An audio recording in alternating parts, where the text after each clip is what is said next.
यहाँ सर दे के, यहाँ सर दे के होते हैं सौदे, यहाँ सर दे के होते हैं सौदे।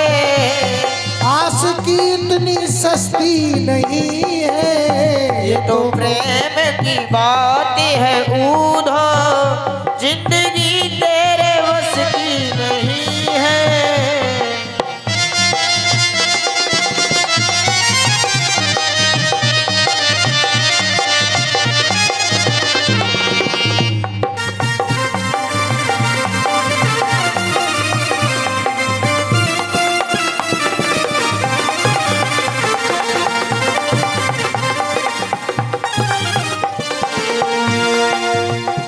जो असल में मस्ती में डूबे उन क्या परवाह है जिंदगी की। जो असल में है मस्ती में डूबे, उन्हें क्या परवाह है जिंदगी की। जो जो उतरती है चढ़ती है मस्ती, जो उतरती है चढ़ती है मस्ती, वो हकीकत में मस्ती नहीं है। ये तो प्रेम की बात है ऊधो, बंदगी तेरे बस की नहीं है। ये तो प्रेम की बात है ऊधो, बंदगी तेरे बस की नहीं है।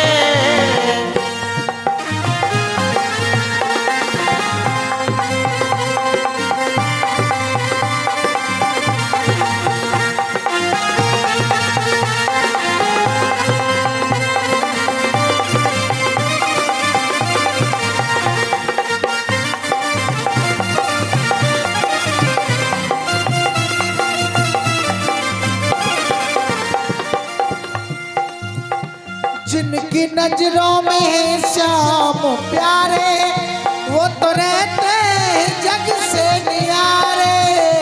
जिनकी नजरों में है श्याम प्यारे, वो तो रहते हैं जग से निराले। जिनकी नजरों में मोहन समाए, जिनकी नजरों में मोहन समाए, वो नजर फिर तरसती नहीं है। ये तो प्रेम की बात है ऊधो, बंदगी मेरे बस की नहीं है। यहाँ सर दे के होते हैं सौदे, यहाँ सर दे के होते हैं सौदे। आस की इतनी सस्ती नहीं है। ये तो प्रेम की बात है ऊधो, बंदगी तेरे बस में नहीं है। वो बंदगी तेरे बस की नहीं है, बंदगी तेरे बस की नहीं है।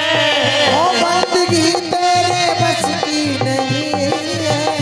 बंदगी तेरे बस की नहीं है। ये तो प्रेम की बात है ऊधो। बोले गोविंद भगवान की। उद्धव जी महाराज ने गोपियों को प्रणाम किया। प्रणाम करने के बाद में भगवान के पास पहुंचे। भगवान ने कहा, उद्धव तुम ज्ञान का संदेश दे आए। तब उद्धव जी महाराज लज्जित हो गए हैं। आचार्य श्री सुखदेव स्वामी कहते हैं, हे राजा परीक्षित, कंस की दो पत्नियां हैं, अस्ति और प्राप्ति। कंस का तो उद्धार भगवान ने कर दिया है। इनके पिता का नाम है जरासंध, और ये अपने पिता से शिकायत करने गई। पिताजी ने 23 अक्षौहिणी सेना को लिया है,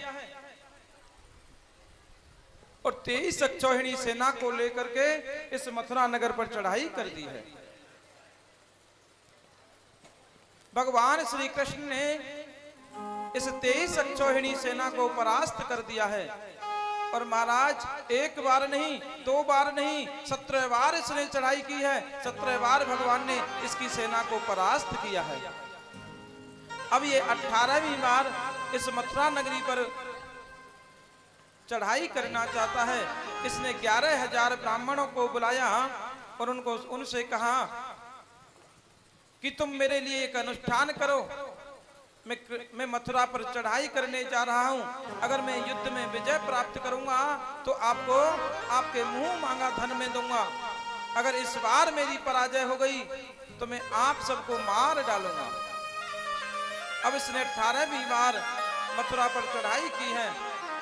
बलराम जी कहने लगे, लाला अब क्या करें? कृष्ण बोले, भैया अब करें क्या? ऐसा करते हैं, इस मथुरा नगरी को छोड़ करके भाग चलते हैं। अरे लाला, ये तू क्या कहता है? तेरे पहले से ही अनेक नाम हैं, कोई तुझको माखन चोर कहता है। भगवान कहने लगे, मेरे अनेक नाम हैं तो एक नाम और पड़ जाएगा, रण छोड़। क्योंकि भगवान जानते हैं अगर इस बार मैंने इस जरासंध को परास्त कर दिया तो उन 11,000 ब्राह्मणों को ये जरासंध मार देगा।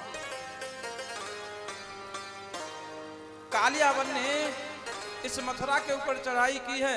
भगवान ने दौड़ लगा दी है। इस गोवर्धन की तलेटी में मुचकुंद जी महाराज शयन कर रहे हैं। उस गुफा में जाकर पीछे पीछे कालियावन है, आगे आगे भगवान हैं। भगवान उस गुफा में चले गए जहाँ मुचकुंद जी महाराज शयन कर रहे हैं। भगवान ने अपना पीताम्बरी दुपट्टा लिया और वो मुचकुंद जी महाराज के ऊपर डाल दिया है। इस कालियावन ने ये विचार किया, ये कृष्ण है, यहाँ आकर के सो गया है। इसने एक अपने पग का प्रहार किया है और जैसे ही इसने प्रहार किया, अरे दुष्ट, तू यहाँ करके शयन कर रहा है। उसी समय मुचकुंद जी महाराज की निद्रा भंग हो गई और मुचकुंद जी महाराज ने जब इसको देखा तो देखते ही देखते ये कालियावन भस्म हो गया है। बोले गोविंद भगवान की। ये मुचकुंद जी महाराज ने जिस समय देवासुर संग्राम हुआ था उस समय देवताओं के साथ में युद्ध किया है, देवताओं को विजय श्री दिलाई, तो ये थोड़ा थक गया है। भगवान से इसने कहा, महाराज अब मुझे विश्राम की आवश्यकता है, आप मुझे कोई ऐसा स्थान बता दीजिए जहां मैं विश्राम कर सकूं। भगवान ने कहा, हे मुचकुंद, तुम ब्रज में जाओ, ब्रज में गोवर्धन है, गोवर्धन की एक गुफा है, उस गुफा में तुम शयन करो और तुमको मैं ये आशीर्वाद देता हूँ, ये वरदान देता हूँ, जो तुमको तुम्हारी निद्रा को भंग करेगा और उस जिस समय तुम्हारी निद्रा भंग होगी और तुम्हारी दृष्टि जिस पुरुष पर पड़ जाएगी वो पुरुष भस्म हो जाएगा। इसलिए इस कालियावन को भगवान ने मुचकुंद जी महाराज के द्वारा भस्म कराया है। बोले गोविंद भगवान की। विश्वकर्मा जी महाराज को भगवान ने आदेश दे दिया, हे विश्वकर्मा जी, आप समुद्र में एक हमारे लिए एक सुंदर नगरी का निर्माण करो। भगवान ने उस पहाड़ से ऐसी छलांग लगाई, वो भगवान श्री कृष्ण उस द्वारका नगरी में प्रवेश कर गए। रात्रि में सोते समय भगवान ने इनके जो यदुवंशी हैं उन सभी को रात्रि में बुला लिया है, अपनी योग क्रिया के द्वारा द्वारका में प्रवेश करा दिया। और देखो भैया, बहुत समझने की बात है, हम सबको भी द्वारका में ही जाना है। हमको कहां जाना है? द्वारका। जब इस जीव का अंत समय आता है तो ये कहां जाता है? उस द्वारकाधीश की शरण में जाता है। कहां जाना पड़ता है? द्वारका में अगर जीव नहीं जाएगा तो इसका कल्याण नहीं हो सकता है। इसलिए भगवान गए हैं तो कोई गलत नहीं गए हैं, इस संसार के सभी जीव को द्वारका में जाना पड़ता है। द्वारका के राजा हैं भगवान श्री कृष्ण। आज बलराम जी का विवाह हो गया है। बलराम जी का विवाह हो गया।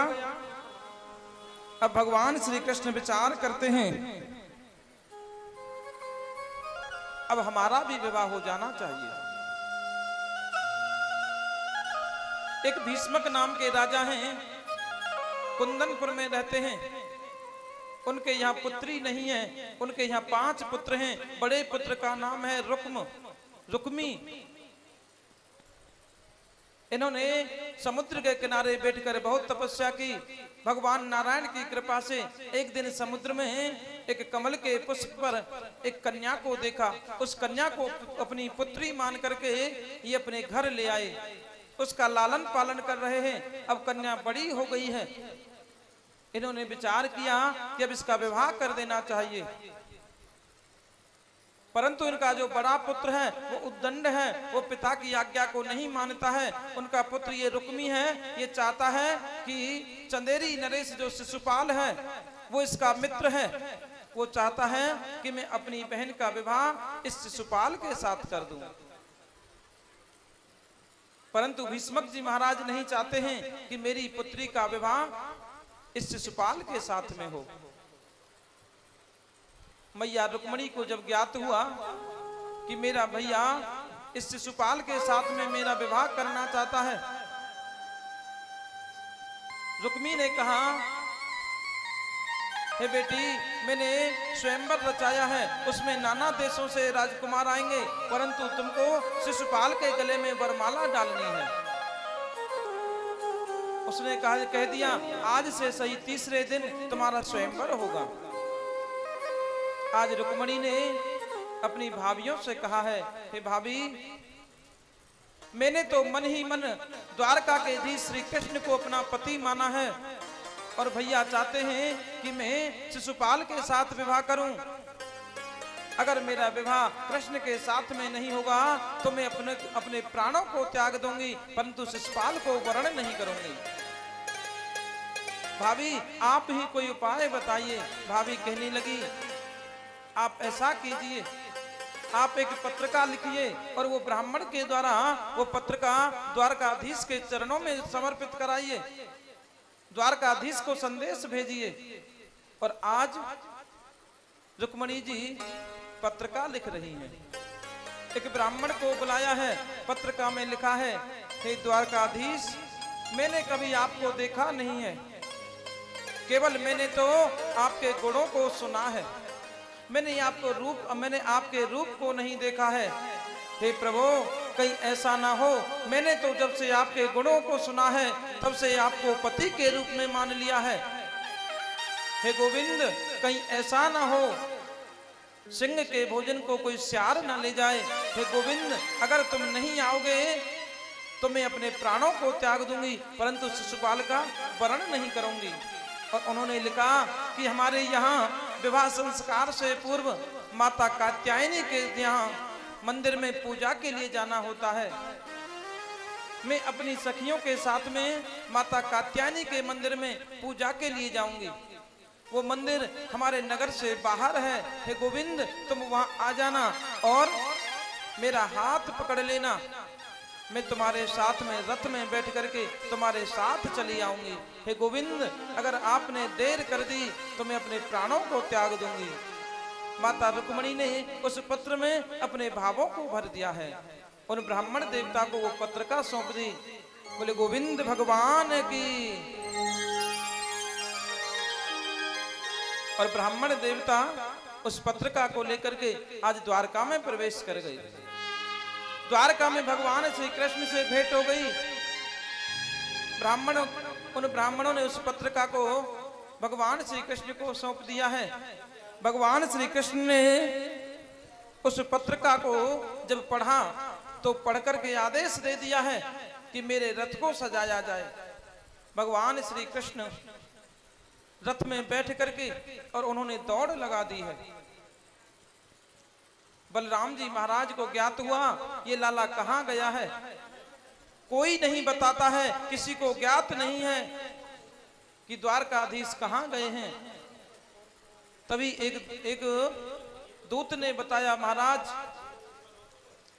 कुंदनपुर से एक ब्राह्मण देवता आए थे, वो एक पत्रिका लेकर के आए थे और वो पत्रिका यहाँ पर पड़ी हुई है। जब बलराम जी महाराज ने उस पत्रिका को पढ़ा तो बलराम जी महाराज ने अपनी सेना को आदेश दिया है। बलराम जी महाराज सेना को सजाया और बलराम जी महाराज पीछे पीछे लाला के चल दिए हैं। आज मैया रुक्मणी बड़े ही भाव से, बड़े ही प्रेम से अपनी सखियों के साथ में घिरी हुई, और रुक्मी ने 10,000 सहेलियों को उनके साथ भेजा है। बड़ी चाक चौबंद व्यवस्था की है। 10,000 सहेलियों के साथ में घिरी हुई रुक्मणी धीरे धीरे आज माता कात्यायनी के मंदिर में पूजा के लिए जा रही हैं। बोले गोविंद भगवान की। आओ मेरी सखियों मुझे मेहंदी लगा दो, मेहंदी लगा दो मुझे ऐसी सजा दो, मुझे श्याम सुंदर की दुल्हन बना दो, मुझे श्याम सुंदर की दुल्हन बना दो, मुझे श्याम सुंदर की दुल्हन बना दो, मुझे श्याम सुंदर की दुल्हन बना दो। आओ मेरी सखियों मुझे मेहंदी लगा दो, आओ मेरी सखियां मुझे मेहंदी लगा दो, मेहंदी लगा दो मुझे ऐसी सजा दो, मेहंदी लगा दो मुझे ऐसी सजा दो, मुझे श्याम सुंदर की दुल्हन बना दो, मुझे श्याम सुंदर की दुल्हन बना दो। जय हो रुक्मणी मैया की।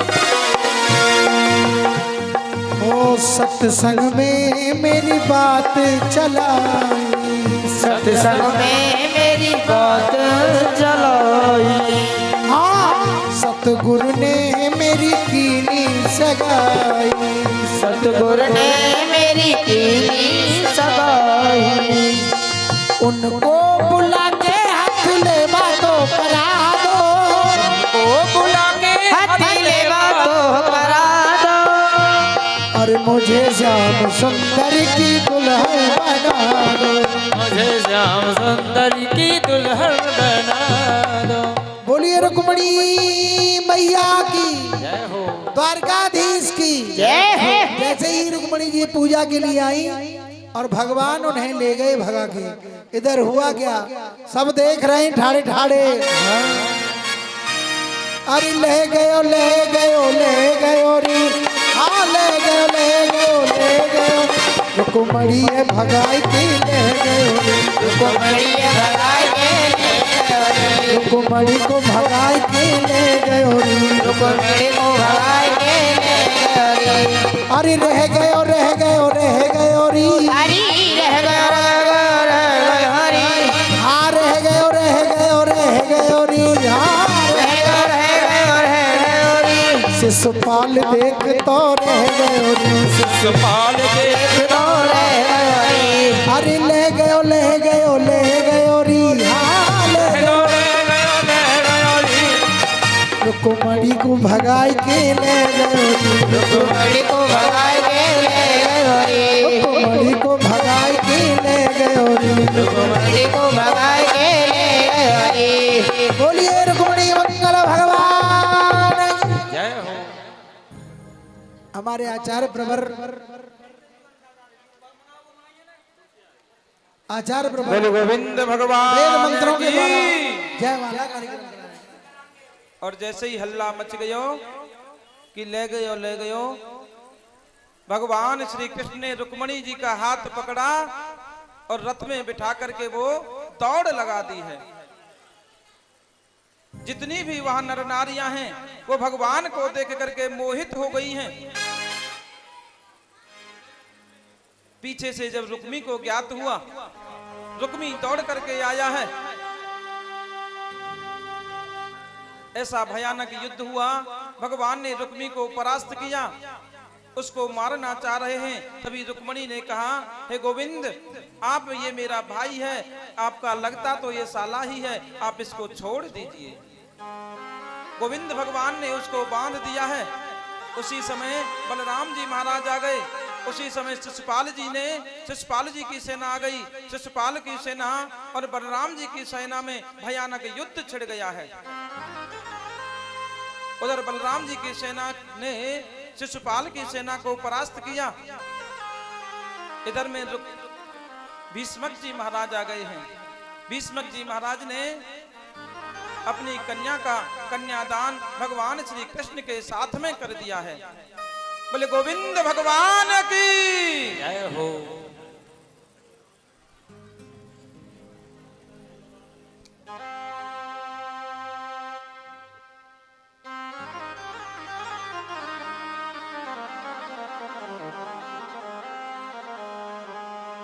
बोलिए रुक्मणी भगवान की।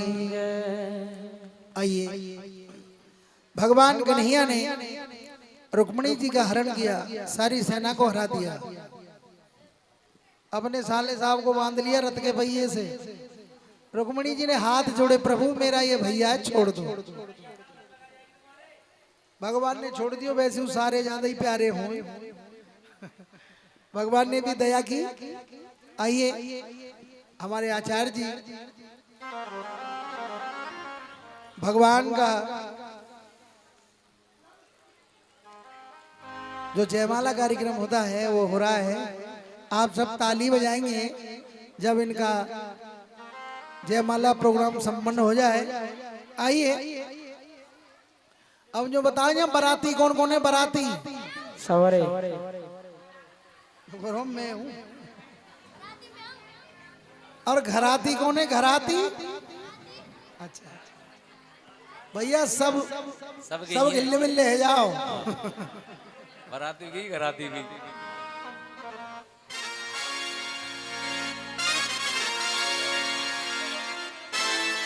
आइए सभी जयकारा लगाएंगे। हरिओम महास्वस्ति न इंद्रो वृषर्वाः स्वस्ति नः पूषा विश्ववेदाः स्वस्ति नस्तार्क्ष्यो अरिष्टनेमि स्वस्ति नो बृहस्पतिर्दधातु। हरिओम महामंगलम भगवान विष्णु मंगलम गरुड़ध्वज मंगलम पुंडरीकाक्ष मंगलायतनो हरि। बैठ जाइए।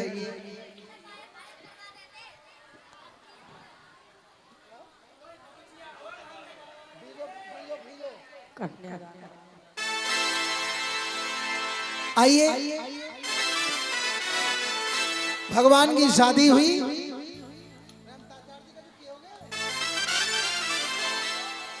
हाँ, परीक्षित जी को बुला के इनका पूजन कराओ, पहले तिलक कराओ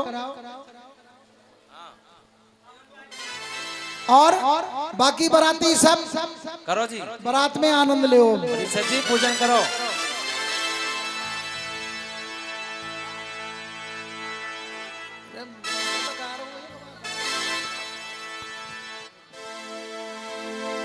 अमीर पे होती है गरीब पे होती है, दूर से होती है करीब से होती है, लेकिन जिन पर होती है ऐ मेरे दोस्त, ईश्वर की कृपा तो बड़े नसीब से होती। आज मेरे श्याम की शादी है, आज मेरी शादी है, आज मेरे श्याम की शादी है, आज मेरे श्याम की शादी है। ऐसा लगता है सारे संसार में मस्ती, आज मेरे श्याम की शादी है, आज मेरे श्याम की शादी है। ओ श्याम की शादी है, श्याम की शादी है हो। श्याम की शादी है मेरे घनश्याम की शादी है। आज मेरे श्याम की शादी है। आज मेरे श्याम की शादी है। आज मेरे श्याम की शादी है। आज मेरे श्याम की शादी है।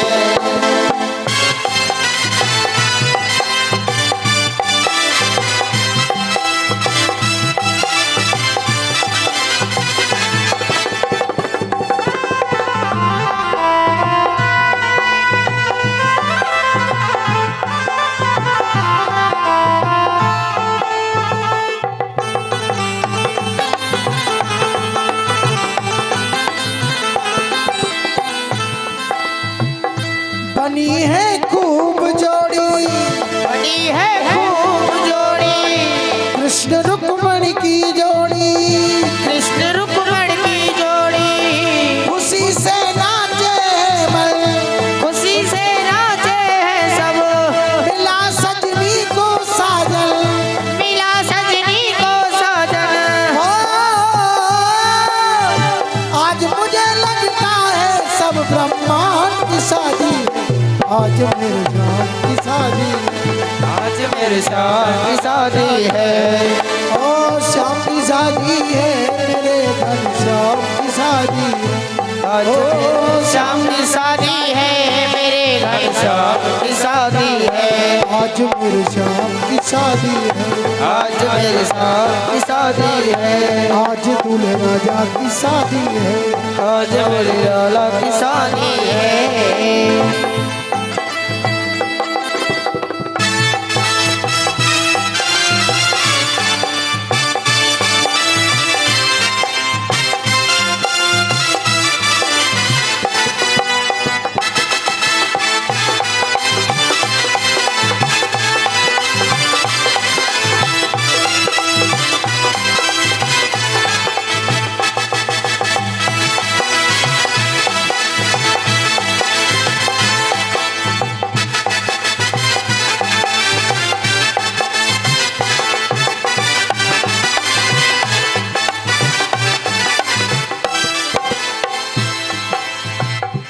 रुक्मणियों मुस्कावे जय हो। रुक्मणियों मुस्कावे जय हो। जय हो करना आपको। रुक्मणियों मुस्कावे जय हो। मुझे काना मिल जावे। जय हो। मेरी भी यही तमन्ना, जय हो। पूरी हुई मेरी तमन्ना। जय हो। हो माता लक्ष्मी के संग में भगवान की शादी है। आज मेरे श्याम की शादी है। आज मेरे श्याम की शादी है। परीक्षित जी ने पूजन किया।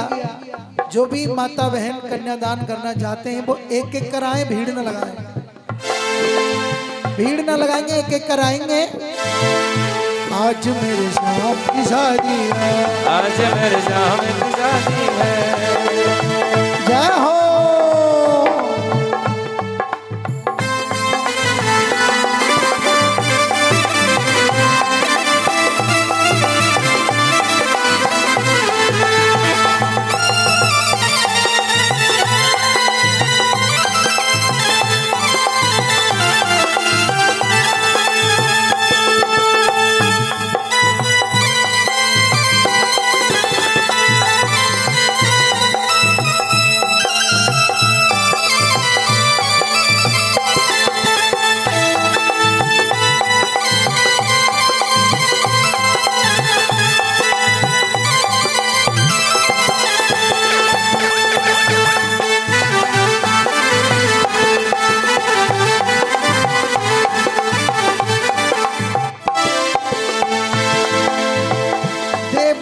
नाच रही है, की नाच रही है, वेद की बात सही है।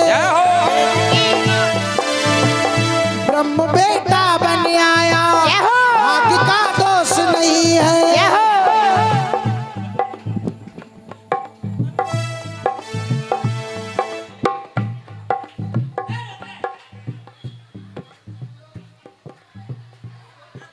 बोलो बोलो बोलो।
ओ लागे धूल्हा सतू दिलदार सावरे,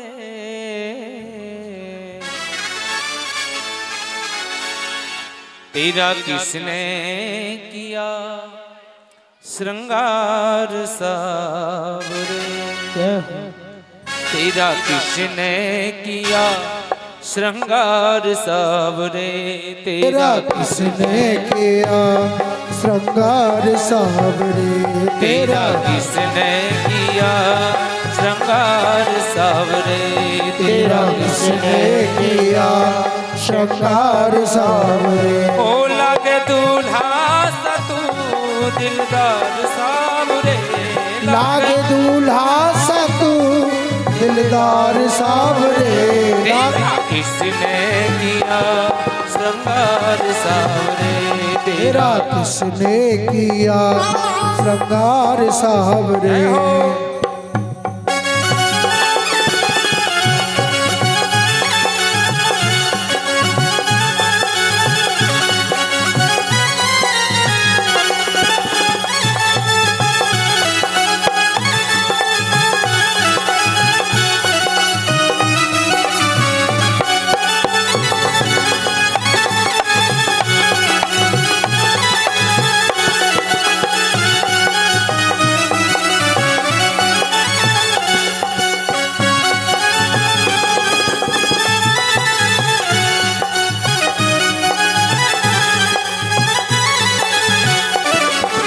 मस्तक पर मलिया गिर चंदन केसर तिलक लगाया, मस्तक पर मलिया गिर चंदन केसर तिलक लगाया, ओ मस्तक पर मलिया गिर चंदन केसर तिलक लगाया, मस्तक पर मलिया गिर चंदन केसर तिलक लगाया, मोर मुकुट कानों में कुंडल इत्र बहुत बरसाया, और मुकुट कानों में कुंडल इत्र बहुत बरसाया, और मुकुट कानों में कुंडल इत्र बहुत बरसाया, और मुकुट कानों में कुंडल इत्र बहुत बरसाया।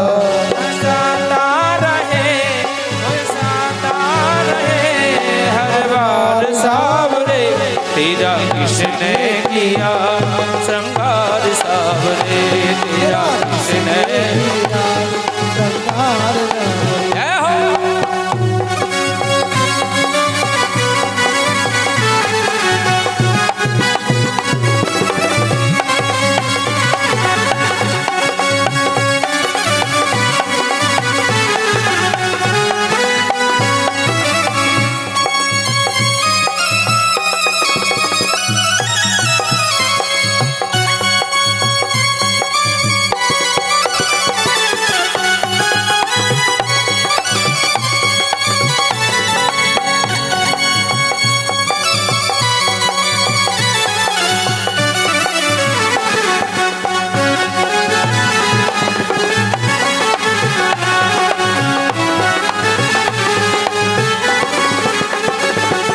बागों से कलियां चुन चुन कर सुंदर हार बनाया, बागों से कलियां चुन चुन कर सुंदर हार बनाया, ओ बागों से कलियां चुन चुन कर सुंदर हार बनाया, बागों से कलियां चुन चुन कर सुंदर हार बनाया, और रहे सलामत हाथ सदा वो जिसने तुम्हें सजाया, रहे सलामत हाथ सदा ये जिसने तुम्हें सजाया, सजाता रहो हर बार सावरे, सजाता रहो हर बार सावरे, तेरा किसने किया श्रृंगार सावरे, तेरा किसने किया श्रृंगार सावरे, तेरा किसने किया श्रृंगार सावरे, तेरा किसने किया श्रृंगार सावरे, ओ तेरा किसने किया श्रृंगार सावरे, तेरा किसने किया श्रृंगार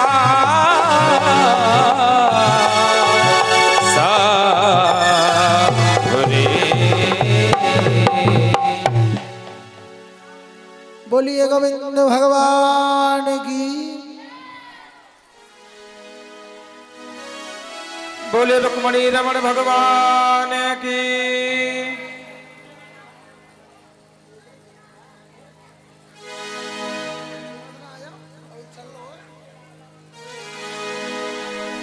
भगवान श्री कृष्ण का मैया रुक्मणी के साथ में पाणी ग्रहण संस्कार हो गया है।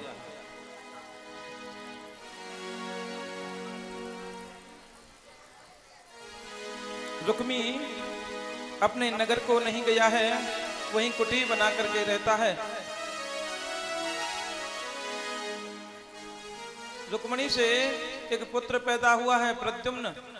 इस प्रद्युम्न को ले गया है साम्रासुर नाम का राक्षस, और जब तक ये साम्रासुर राक्षस का विनाश करके आया है तब तक भगवान श्री कृष्ण के विवाह हो गए 116,107 और विवाह हो गए हैं। दूसरा विवाह हुआ है जामवती से।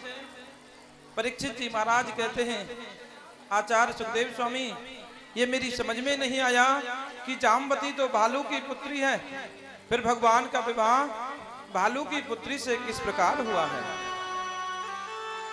आचार्य श्री सुखदेव स्वामी कहते हैं, हे राजा परीक्षित, एक सत्राजित नाम के राजा हैं, उनके पास में एक कौस्तुभ मणि है। वो एक बार उस मणि को पहन करके भगवान श्री कृष्ण के पास द्वारका में पहुंच गए हैं। भगवान श्री कृष्ण ने सत्राजित श्री महाराज से कहा, हे राजन, तुम्हारे घर में कितने सदस्य हैं? उन्होंने कहा, एक मैं हूं, एक मेरी माँ है, एक पत्नी है और एक मेरी पुत्री है, एक मेरा भाई है। उन्होंने कहा, आपके पास में जो मणि है ये 60 भार सोना देती है। तुम ऐसा करो, इस मणि को हमारे खजाने में रखवा दो। सत्राजित जी महाराज ने मना कर दिया। भगवान ने कहा, आपकी मणि है, आपका जैसा मंतव्य है आप वैसा ही करें। एक दिन इस मणि को, इसका छोटा भाई है प्रसेन, और प्रसेन जी महाराज इस मणि को पहन करके चले गए जंगल में। वहां पर एक सिंह मिला। इस सिंह ने प्रसेन जी महाराज को मार दिया है। आगे से आ रहे थे ये जामवंत जी महाराज। इन जामवंत जी महाराज ने उस सिंह को मार करके उस मणि को ले लिया है और उस मणि को अपनी पुत्री को दे दिया है। ये पुत्री उस मणि के साथ में खेलती है। अब ये ढिढोरा पिट गया कि मेरे भाई प्रसेन को द्वारका के धीश कृष्ण ने मारा है। भगवान श्री कृष्ण कहते हैं अपने गुरुदेव से, हे गुरुदेव, मैंने तो उसके भाई प्रसेन को देखा भी नहीं, फिर ये मिथ्या दोष क्यों लग रहा है? भगवान ने, गर्गाचार्य जी महाराज ने कहा, जो चतुर्थी का चंद्रमा देख लेता है उसको मिथ्या दोष लग जाता है। भगवान श्री कृष्ण ने अपने साथ में 2-4 अपने सहयोगियों को लिया है। सत्राजित जी महाराज को लिया है। रास्ते में खोजते खोजते देखा तो जहां प्रसेन मरा पड़ा हुआ है वहां सिंह के निशान हैं।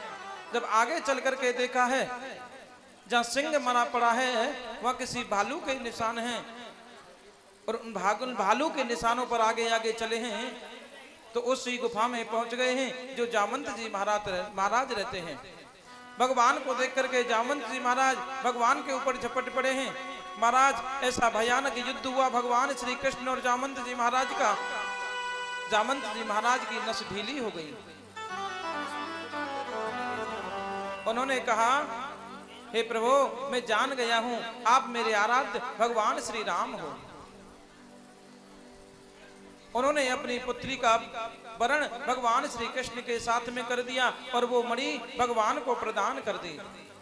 भगवान ने उस जामवती के साथ में तो वरण कर लिया है, परंतु उस मणि को नहीं लिया, मणि को सत्राजित को दे दिया है।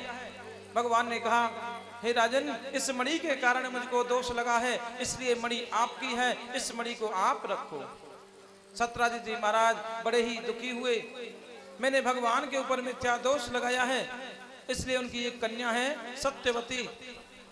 उस सत्यवती कन्या का विवाह भगवान के साथ में कर दिया है। उसके साथ में उस मणि को देना चाहता है। भगवान ने कहा, इस मणि को मैं नहीं ले सकता हूं, इस मणि को आप अपने पास रखिए। इस प्रकार से भगवान का तीसरा विवाह सत्यभामा के साथ में हो गया।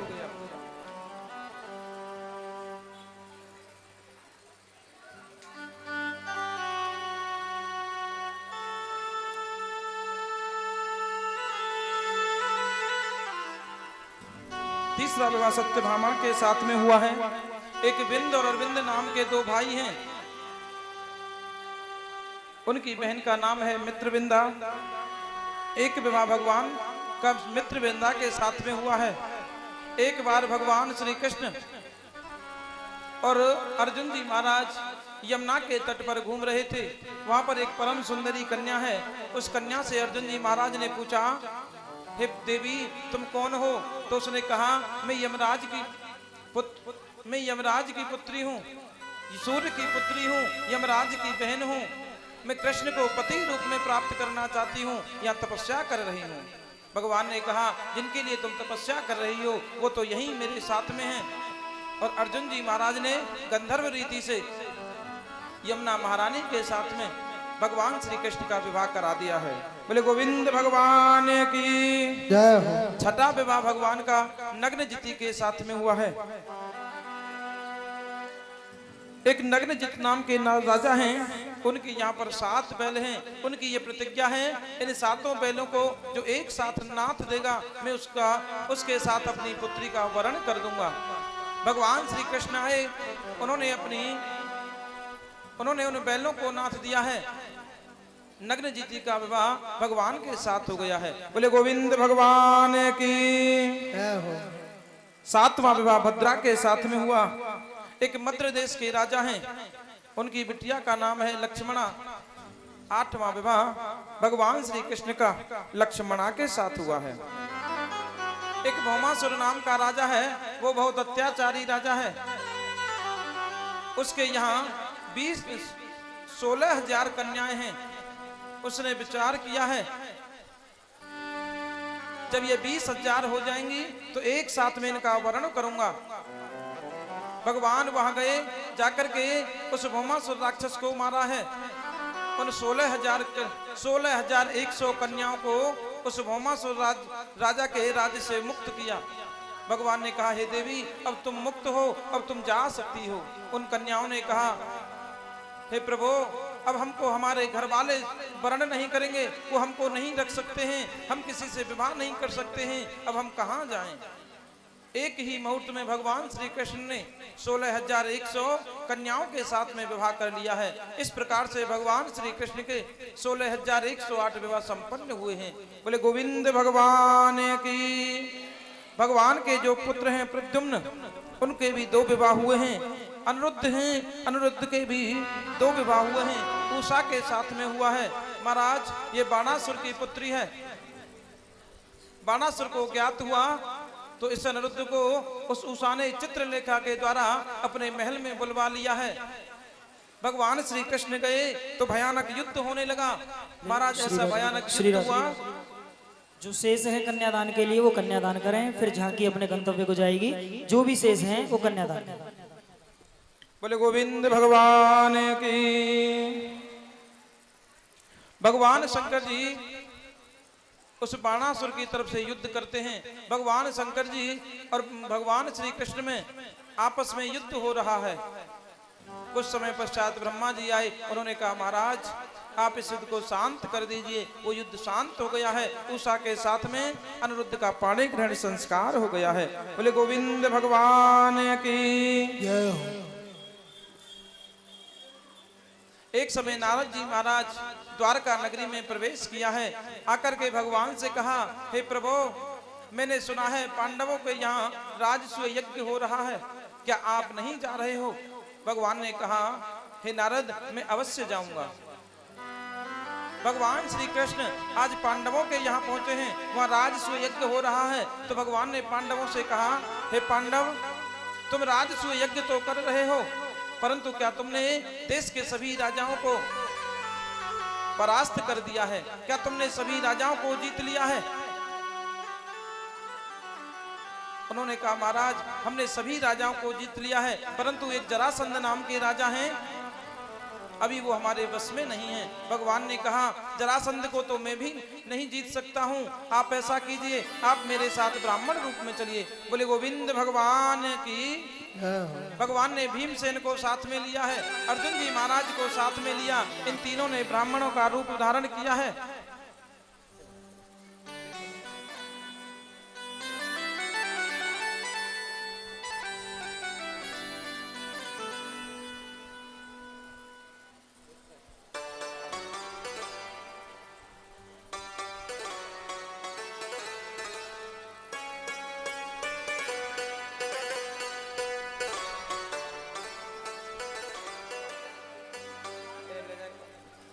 बोले गोविंद भगवान की।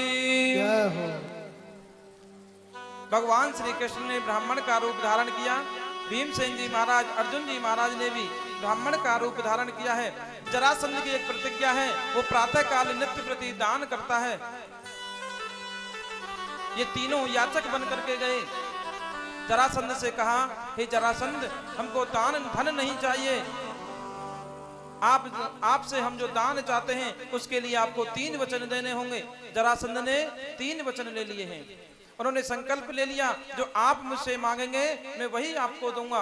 भगवान ने कहा, हे जरासंध, हम तुमसे धन नहीं मांगते हैं, हम तुमसे द्वंद्व युद्ध की कामना करते हैं। उन्होंने कहा कि तुम ब्राह्मण नहीं हो सकते हो, ब्राह्मण का कर्म युद्ध का नहीं होता है, ये कर्म तो क्षत्रियों का होता है। भगवान ने कहा, तो हम क्षत्रिय ही हैं, हम ब्राह्मण नहीं हैं। उन्होंने कहा, ये जो मोटे ताजे देखते हो ये भीमसेन जी महाराज हैं, ये गांडीवधारी अर्जुन है और मैं कृष्ण हूं। आप तीनों में से जिसको अभी वर्ण करेंगे उसके साथ में आप द्वंद्व युद्ध करेंगे। भगवान से जरासंध ने कहा, मन में विचार किया कि तुम तो मुझसे हार गए हो, तो मैं तुमसे युद्ध नहीं कर सकता हूं, और ये जो अर्जुन है ये दुबला पतला है, मुझसे युद्ध करने योग्य तो ये भीमसेन जी महाराज हैं। भीमसेन जी महाराज से युद्ध हो रहा है, 17 दिन हो गए हैं, परंतु जरासंध है वो परास्त होने में नहीं आता है। भीमसेन जी महाराज की नस नस दुखने लगी। आज रात्रि में भगवान से कहा, हे प्रभु, मेरी नस नस ढीली हो गई है, ये जरासंध है, इसको मैं जब चीर देता हूं तो फिर ये वापस आकर के जुड़ जाता है।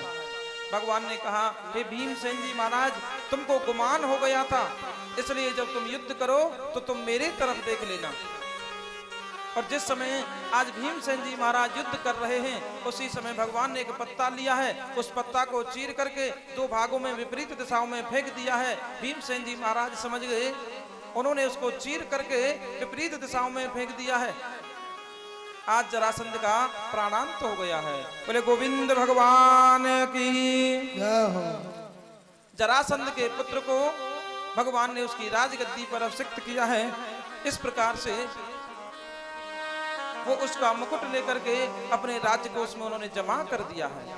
ये वही मुकुट है जो राजा परीक्षित ने इस मुकुट को पहना और पहन करके उनको श्राप लग गया, कली का उनको वास आ गया है मस्तिष्क में, और उसी कली के द्वारा उनको श्राप लगा है। बोले गोविंद भगवान की। आज राजसूय यज्ञ हो रहा है, उसमें ये चर्चा हुई कि सर्वप्रथम पूजा किसकी की जाए। तो सहदेव ने कहा, पूजा के योग्य तो भगवान श्री कृष्ण हैं। उसी सभा में बैठा है शिशुपाल, इसने कहा, ये ग्वारिया गवार पोखराओं का पानी पीने वाला है, सर्वप्रथम पूजा के योग्य तो पितामह भीष्म हैं। आचार्य सुखदेव स्वामी कहते हैं, राजा परीक्षित, जिस सभा में तुम्हारे दादा अर्जुन जी हों, क्या उस सभा में वो शिशुपाल जीवित रह सकता है? परंतु भगवान ने कहा, हे अर्जुन, इसको तुम नहीं मार सकते हो, मैंने बुआ जी को वचन दिया है, इसकी जब 100 गाय पूर्ण हो जाएंगी और 100 से 1 गाय जब इसके ऊपर हो जाएगी तब इसको मैं दंड दूंगा। शिशुपाल ने 100 गायों को पूर्ण किया है, और जैसे ही वो अधिक गाली देने को उद्यत हुआ, भगवान ने कहा, हे शिशुपाल, अब मैं तुमको क्षमा नहीं करूंगा। शिशुपाल कहने लगा, हे ग्वारिया गंवार, मैं तुझको जानता हूं, तू तो नपुंसक है, तू मुझको क्या मारेगा। और जैसे ही उसने 100 गाली से अधिक गाली दी है, भगवान का सुदर्शन आया है, उसका मस्तिष्क धड़ से अलग हो गया है। बोले गोविंद भगवान की। बोले नारायण भगवान की। उसी समय वो राजसूय यज्ञ हो रहा है। भगवान श्री कृष्ण ने उस यज्ञ में सभी को कार्य सौंप दिया है। भीमसेन जी महाराज को भंडार गृह का कार्य सौंपा है। भगवान श्री कृष्ण जो भी वहां अतिथि आते हैं, ब्राह्मण आते हैं, संत आते हैं, उनका पैर पखाड़ने का कार्य भगवान श्री कृष्ण स्वयं कर रहे हैं। ये दुर्योधन आदि भी आ गए हैं, इनको भी कार्य सौंप दिया गया है। भगवान ने इनको कार्य सौंपा है परोसकारी का कार्य। इनके भवन को देखने के लिए दुर्योधन भवन में गया तो जहां जल है वहां थल का अनुभव होता है और जहां थल है वहां जल का अनुभव होता है। इस प्रकार से उस माया से वो रचित महल है, वो मय दानव के द्वारा बनाया हुआ महल था। भीम दुर्योधन उस महल में जाकर के और वो जहां जल है, जल के स्थान पर थल समझ करके वो उस जल में गिर जाता है। वह सामने खड़ी है द्रौपदी, द्रौपदी ने उसको देख लिया है। परंतु महाभारत में कथा आती है कि द्रौपदी हंसी नहीं है, केवल देखा है। उसने द्रौपदी के सामने वो गिरा तो अपने आप को अपमानित महसूस करने लगा है और वो अपमानित होकर के वहां से चला गया है। उसने ये षड्यंत्र रचाया मामा शकुनी के साथ में, हे मामा जी, आज मेरा इस द्रौपदी के सामने अपमान हुआ है, कैसे भी हो इस महल को मैं जीतना चाहता हूं, तुम कोई ऐसा प्रयास करो। और वो जुआ खेलने लग जाते हैं। धृतराष्ट्र जी महाराज से कहा, महाराज तुम युधिष्ठिर जी महाराज को अपने पास बुलाओ और यहाँ सार पास खेलो और मेरी तरफ से मेरे मामा जी खेलेंगे। युधिष्ठिर जी, धृतराष्ट्र जी महाराज ने एक दूत को भेजा और युधिष्ठिर जी महाराज से कहलवाया, हे युधिष्ठिर जी महाराज, आपके एक ताऊ जी ने आपको बुलवाया है, आप पांचों भाई और द्रौपदी सहित आप हस्तिनापुर के लिए चलिए। वहां जाकर के युधिष्ठिर जी महाराज ने कहा, हे पिताजी, बड़े पिताजी, मुझे क्या आज्ञा है? तब उन्होंने कहा, हे बेटा, मेरा पुत्र दुर्योधन बड़ा क्षोभ में है, ये एक बार जुआ खेलना चाहता है, आप जुए का खेल खेल लो। युधिष्ठिर जी महाराज ने अपने बड़े पिताजी की आज्ञा का पालन किया, उन्होंने उनकी आज्ञा का उल्लंघन नहीं किया था। परंतु वहां जो खेल है वो कपट का खेल है। आचार्य श्री सुखदेव स्वामी कहते हैं, हे राजा परीक्षित, जुए का खेल ऐसा खेल होता है, इसमें कोई ईमानदारी से खेलता है तो वो जीत नहीं पाता है। स्वयं धर्मराज जी महाराज ईमानदारी के कारण उस जुए के खेल में हार गए थे। बोले गोविंद भगवान की, इसलिए ये खेल बहुत ही गलत है, ये कभी नहीं खेलना चाहिए। जुए का जो खेल होता है वह कली का वास होता है, इसलिए जहां जुआ खेला जाता है वह कली वास करता है। और आज युधिष्ठिर जी महाराज जुए में अपना राजपाट हार गए हैं, अपने पांचों भाइयों को हार गए हैं और तुम्हारी दादी को भी हार गए हैं, द्रौपदी को। महाराज, उसी सभा में द्रौपदी को बुलाया गया, इससे दुष्ट दुशासन ने द्रौपदी का चीरहरण किया है। भगवान श्री कृष्ण की कृपा से भगवान श्री कृष्ण ने तुम्हारी दादी द्रौपदी का चीर बढ़ाया, उनका मान बढ़ाया है। बोले गोविंद भगवान की। इस प्रकार से तुम्हारे दादाओं को लाक्षागृह में प्रवेश कराया, भगवान की कृपा से वो बच गए। बाद में 12 वर्ष का वनवास हुआ है, 1 वर्ष का अज्ञातवास हुआ।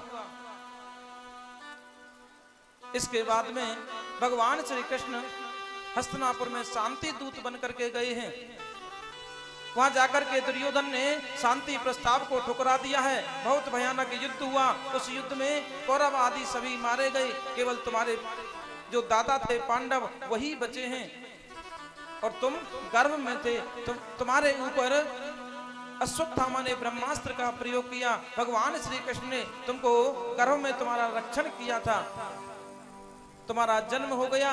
भगवान श्री कृष्ण द्वारका को चले गए। वहां जाने के बाद में ऐसा भयानक युद्ध हुआ, सब जितने भी यदुवंशी हैं आपस में लड़ करके उनका प्राणांत हो गया है। अंत में भगवान श्री कृष्ण का इस धराधाम को छोड़ करके अपने धाम को चले गए। और हे राजा परीक्षित,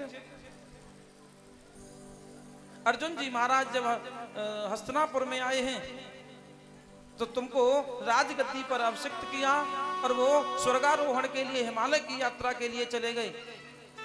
हे राजन, एक दिन तुमने वही जरासंध का मुकुट अपने सिर पर धारण किया और तुम सुदूर जंगल में फंस गए और वहां कली आ गया और कली ने तुमको स्पर्श किया। कली के स्पर्श के प्रभाव से तुम्हारे मस्तिष्क में कली बैठ गया और तुमने एक साधु का, एक संत का अपमान कर दिया।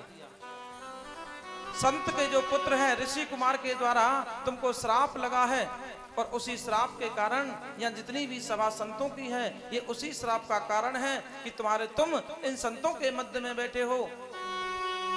हे राजा परीक्षित, मैं व्यास नंदन सुखदेव आपको कथा सुना रहा हूँ, आप निश्रित भाव से कथा सुन रहे हो। यहाँ जितने भी सब बैठे हुए संत महात्मा हैं ये सब आपके साथ में कथा श्रवण करके धन्य हो रहे हो। बोले गोविंद भगवान की। एक ही श्लोक में भगवान ने पूरी व्याख्या सुना दी। भगवान कहने लगे, हे राजा परीक्षित, भगवान का एक परम मित्र है सुदामा जी महाराज। जिस समय वो पढ़ने गए उस समय उनसे मित्रता हो गई। सुदामा जी महाराज अकिंचन ब्राह्मण हैं, वो किसी के यहाँ भिक्षा नहीं मांगते हैं, वो अपना पांडित्य कर्म करते हैं और जो यजमान उनको दे देता है उसी से अपना भरण पोषण करते हैं। अगर 5 दिन यजमानी नहीं होती है तो वो 5 दिन उनके यहाँ भोजन नहीं रहता है, तो वो जल पी करके भगवान का प्रसाद मान करके जल से अपने जीवन को निर्वाह कर रहे हैं। उनकी पत्नी का नाम है सुशीला। एक दिन जब सुशीला को ज्ञात हुआ मेरे स्वामी के मित्र हैं राजाधिराज द्वारका के धीश भगवान श्री कृष्ण, तो उन्होंने कहा, हे स्वामी, मैंने सुना है आपके मित्र भगवान श्री कृष्ण हैं, आप उनसे मिलने क्यों नहीं जाते हैं? भगवान बस सुदामा जी महाराज ने कहा, हे देवी, अभी समय नहीं आया है, जब समय आ जाएगा तो मैं मिलने चला जाऊंगा। एक दिन सुशीला देवी ने बहुत जोर दिया।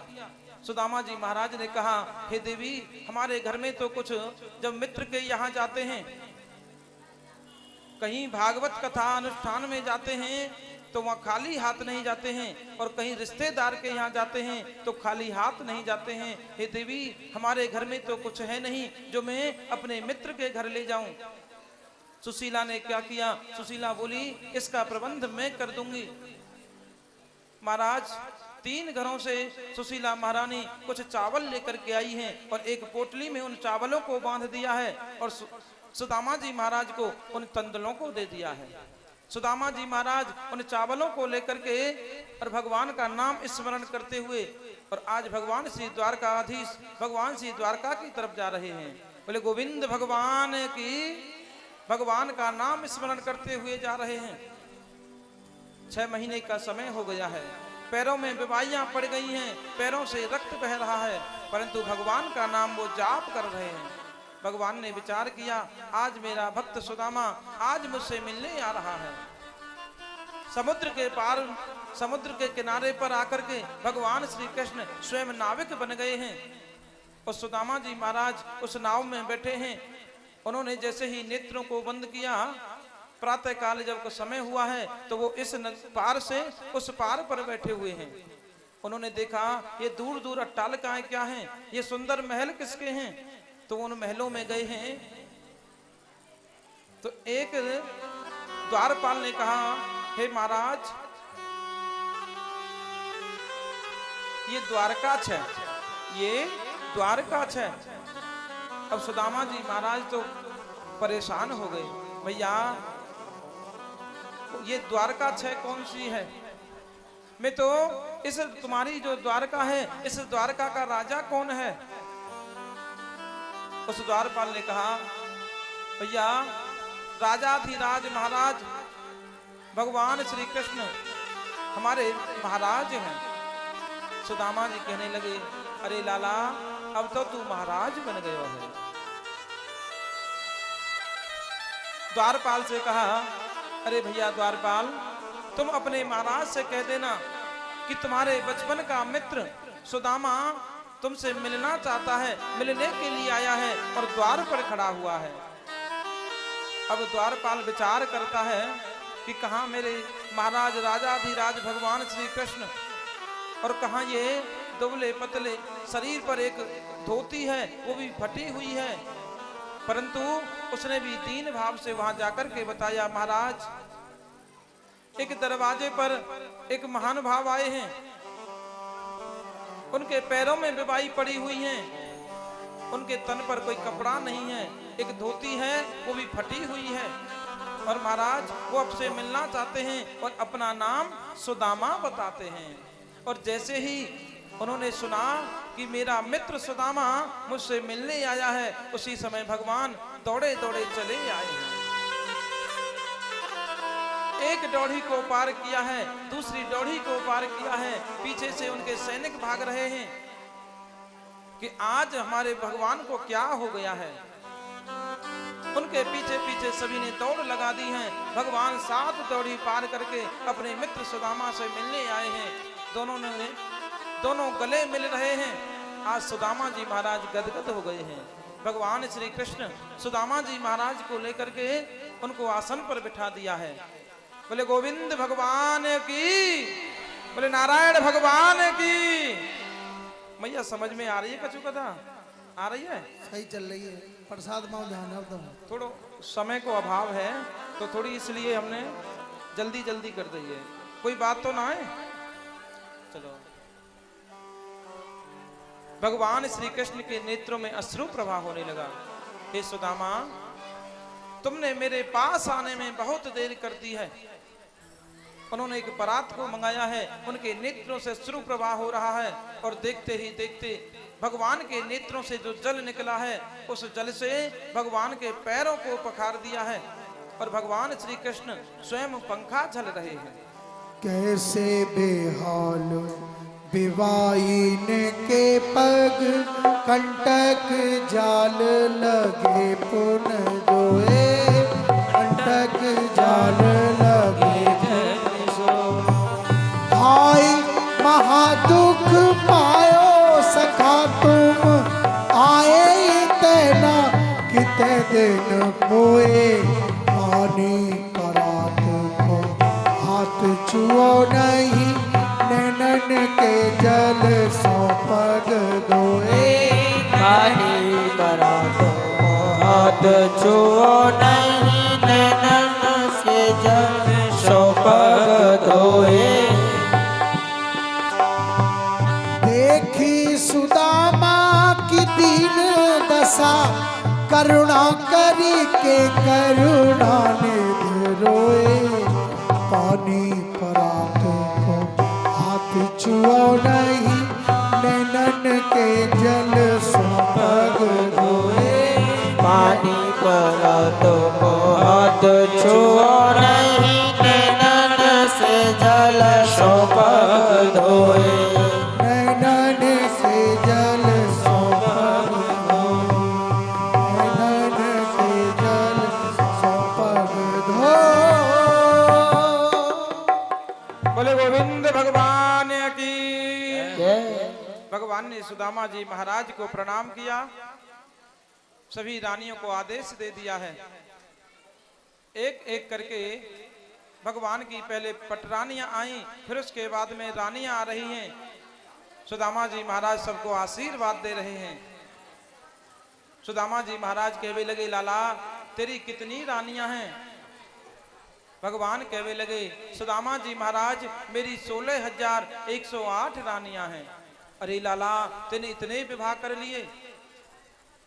अरे लाला देख मैं थक गया हूँ आशीर्वाद देते देते। लाला देख तू मोकू प्रणाम कर ले, मैं तो को आशीर्वाद दे दूंगा और तू अपनी रानी को आशीर्वाद दे दियो। आचार्य सुखदेव स्वामी कहते हैं, हे राजा परीक्षित, ये सामर्थ्य तो केवल सुदामा जी महाराज में है, जो भगवान को कहते हैं, हे कृष्ण केवल तुम मुझको प्रणाम कर लो, मैं तुमको आशीर्वाद दे दूंगा। भगवान को भी आशीर्वाद देने की जिनमें सामर्थ्यता है, ऐसे श्री सुदामा जी महाराज हैं।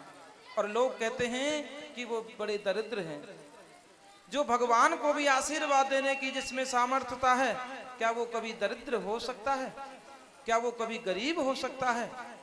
दरिद्र तो वो होता है जिसके पास में धन हो, परंतु वो धन के लिए और कामना रखता हो, वो दरिद्र माना जाता है। परंतु जिसके पास में संतोष धन है, जिसके पास में मन की संतुष्टि है, वो दरिद्री नहीं हो सकता है। सुदामा जी महाराज परम संतोषी हैं, वो अकिंचन ब्राह्मण हैं, भगवान के परम भक्त हैं। सुदामा जी महाराज 3 दिन तक रहे हैं। कहने लगे, लाला देख अब मैं तो से खूब मिल लियो हूं, अब मैं अपने नगर को जाऊं। भगवान ने कही, हे सुदामा जी महाराज, जैसी आपकी इच्छा हो। आज सुदामा जी महाराज जैसे ही जाने लगे तो भगवान श्री कृष्ण ने उनको कोई भेंट नहीं दी है। उनके पास में जो चावल हैं, भगवान ने कहा, सुदामा जी महाराज, भाभी ने मेरे लिए कुछ प्रसाद भेजा होगा, मुझे भूख लग रही है। और भगवान ने वो तंडुल लिए और तंडुल लेकर के एक मुट्ठी ली है और एक भगवान श्री कृष्ण के नेत्रों में अश्रु प्रवाह हो रहा है।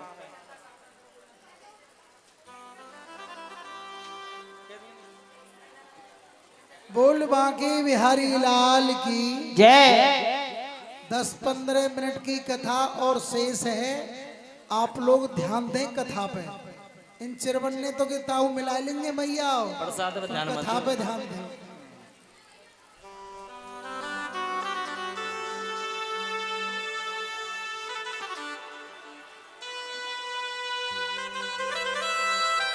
भगवान ने देखा मेरा सुदामा कितना अकिंचन है, इसके घर में 3 मुट्ठी तंडुल भी नहीं है और फिर भी ये कहता है कि मेरे यहाँ कोई कमी नहीं है। भगवान ने उन तंडुलों को लिया और जैसे ही खाने लगे तो भगवान ने उन तंडुलों को खा करके एक लोक का राज्य सुदामा जी महाराज को दे दिया है। और जैसे ही दूसरी मुट्ठी खा रहे हैं तो दूसरे लोक का राज सुदामा जी महाराज को दे दिया। तीसरी मुट्ठी खाना चाह रहे हैं, वहाँ बैठी हैं रुक्मणी जी, उन्होंने हाथ को रोक लिया है। उन्होंने कहा, हे रुक्मणी, तुमने अच्छा नहीं किया है। हे नाथ क्या करने लगे, मैं हूँ विकलियत शोक में। हे प्राणपति बतलाइए, हम जाके रहेंगी किस लोक में। 2 मुट्ठी में दे दिए, 2 लोग दुखिया जान के। तीसरी में क्या रहेगा सिवाय अपने प्राण के। रंग को तुम राव की ना, खुद रंग होना चाहते हो। अपने इन निज हाथों से क्यों कीर्ति खोना चाहते हो। मत आइए इस विप्र के छल में, मान लीजिए बात को। चिन्नुर में देख लो प्रभु उस भृग मुनि की लात को। भगवान ने कहा, हे रुक्मणी, तुमने ये अच्छा नहीं किया है। आचार्य श्री सुखदेव स्वामी कहते हैं, इस भाव को न तो सुदामा जी महाराज समझ पाए और ना ही अन्य रानियां समझ पाई हैं, केवल रुक्मणी जी समझ गईं। 1 मुट्ठी तंडुल खाए हैं, 1 लोक का राज्य दे दिया। 2 मुट्ठी तंडुल खाए, 2 लोक का राज्य दे दिया। और जैसे ही तीसरी मुट्ठी खाने को हुए हैं, उन्होंने रुक्मणी जी को आभास हो गया, महाराज जब आप तीसरा लोक भी दे दोगे फिर आपके पास में क्या बच जाएगा। भगवान ने कहा, देवी आज तुमने अच्छा नहीं किया है। आचार्य श्री सुखदेव स्वामी कहते हैं, राजा परीक्षित, जो जीव दान करता है उस दान में जो दूसरा व्यक्ति टोक लगा देता है उसका पाप उस व्यक्ति को जाता है। इसलिए जो दान कर रहा है और आपसे वो सलाह लेता है तो आप उसके दान में टोक मत लगाइए, उसके उत्साह को बढ़ाइए। उससे कहिए, भैया आप 1 रुपया का दान करते हैं तो आप 1.25 रुपया दान कीजिए। आप 1 मन गेहूं का दान करते हैं तो 1.25 मन गेहूं का दान करें, परंतु उसके दान में टोक ना लगाएं। उससे ये ना कहें, भैया तू 1 मन करता है तो 5 सेर कर दे, क्योंकि उसका पाप आपको लगेगा। ये बात आचार्य श्री सुखदेव स्वामी कहते हैं, ये कोई मन गढ़ंत कथाएं नहीं। आज सुदामा जी महाराज अपने नगर के लिए प्रस्थान कर रहे हैं। भगवान ने उनको विदा किया है और भगवान की कृपा से उन्होंने समुद्र को पार किया।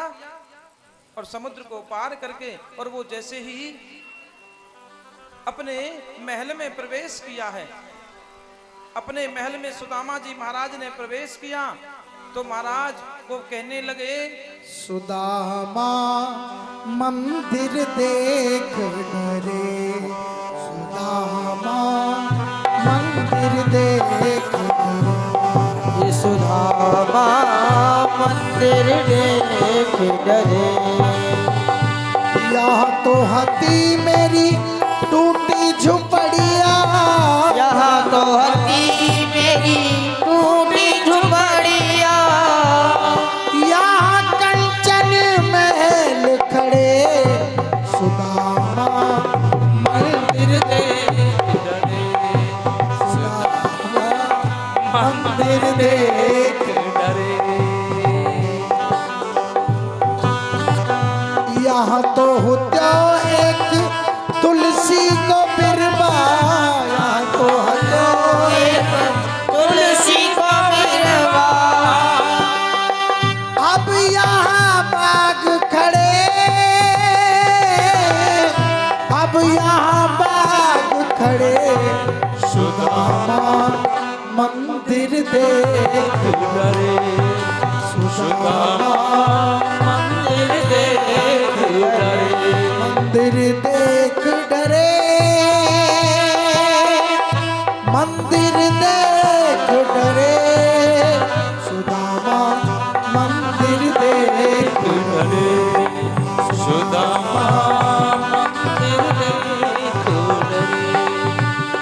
यहाँ तो होती मेरी बूढ़ी सी गैया, यहाँ तो होती मेरी बूढ़ी सी गैया, अब सोने के खिरक चढ़े, अब सोने के खिरक चढ़े, सुदामा मंदिर देख डरे, सुदामा मंदिर देख डरे, सुदामा मंदिर देख डरे।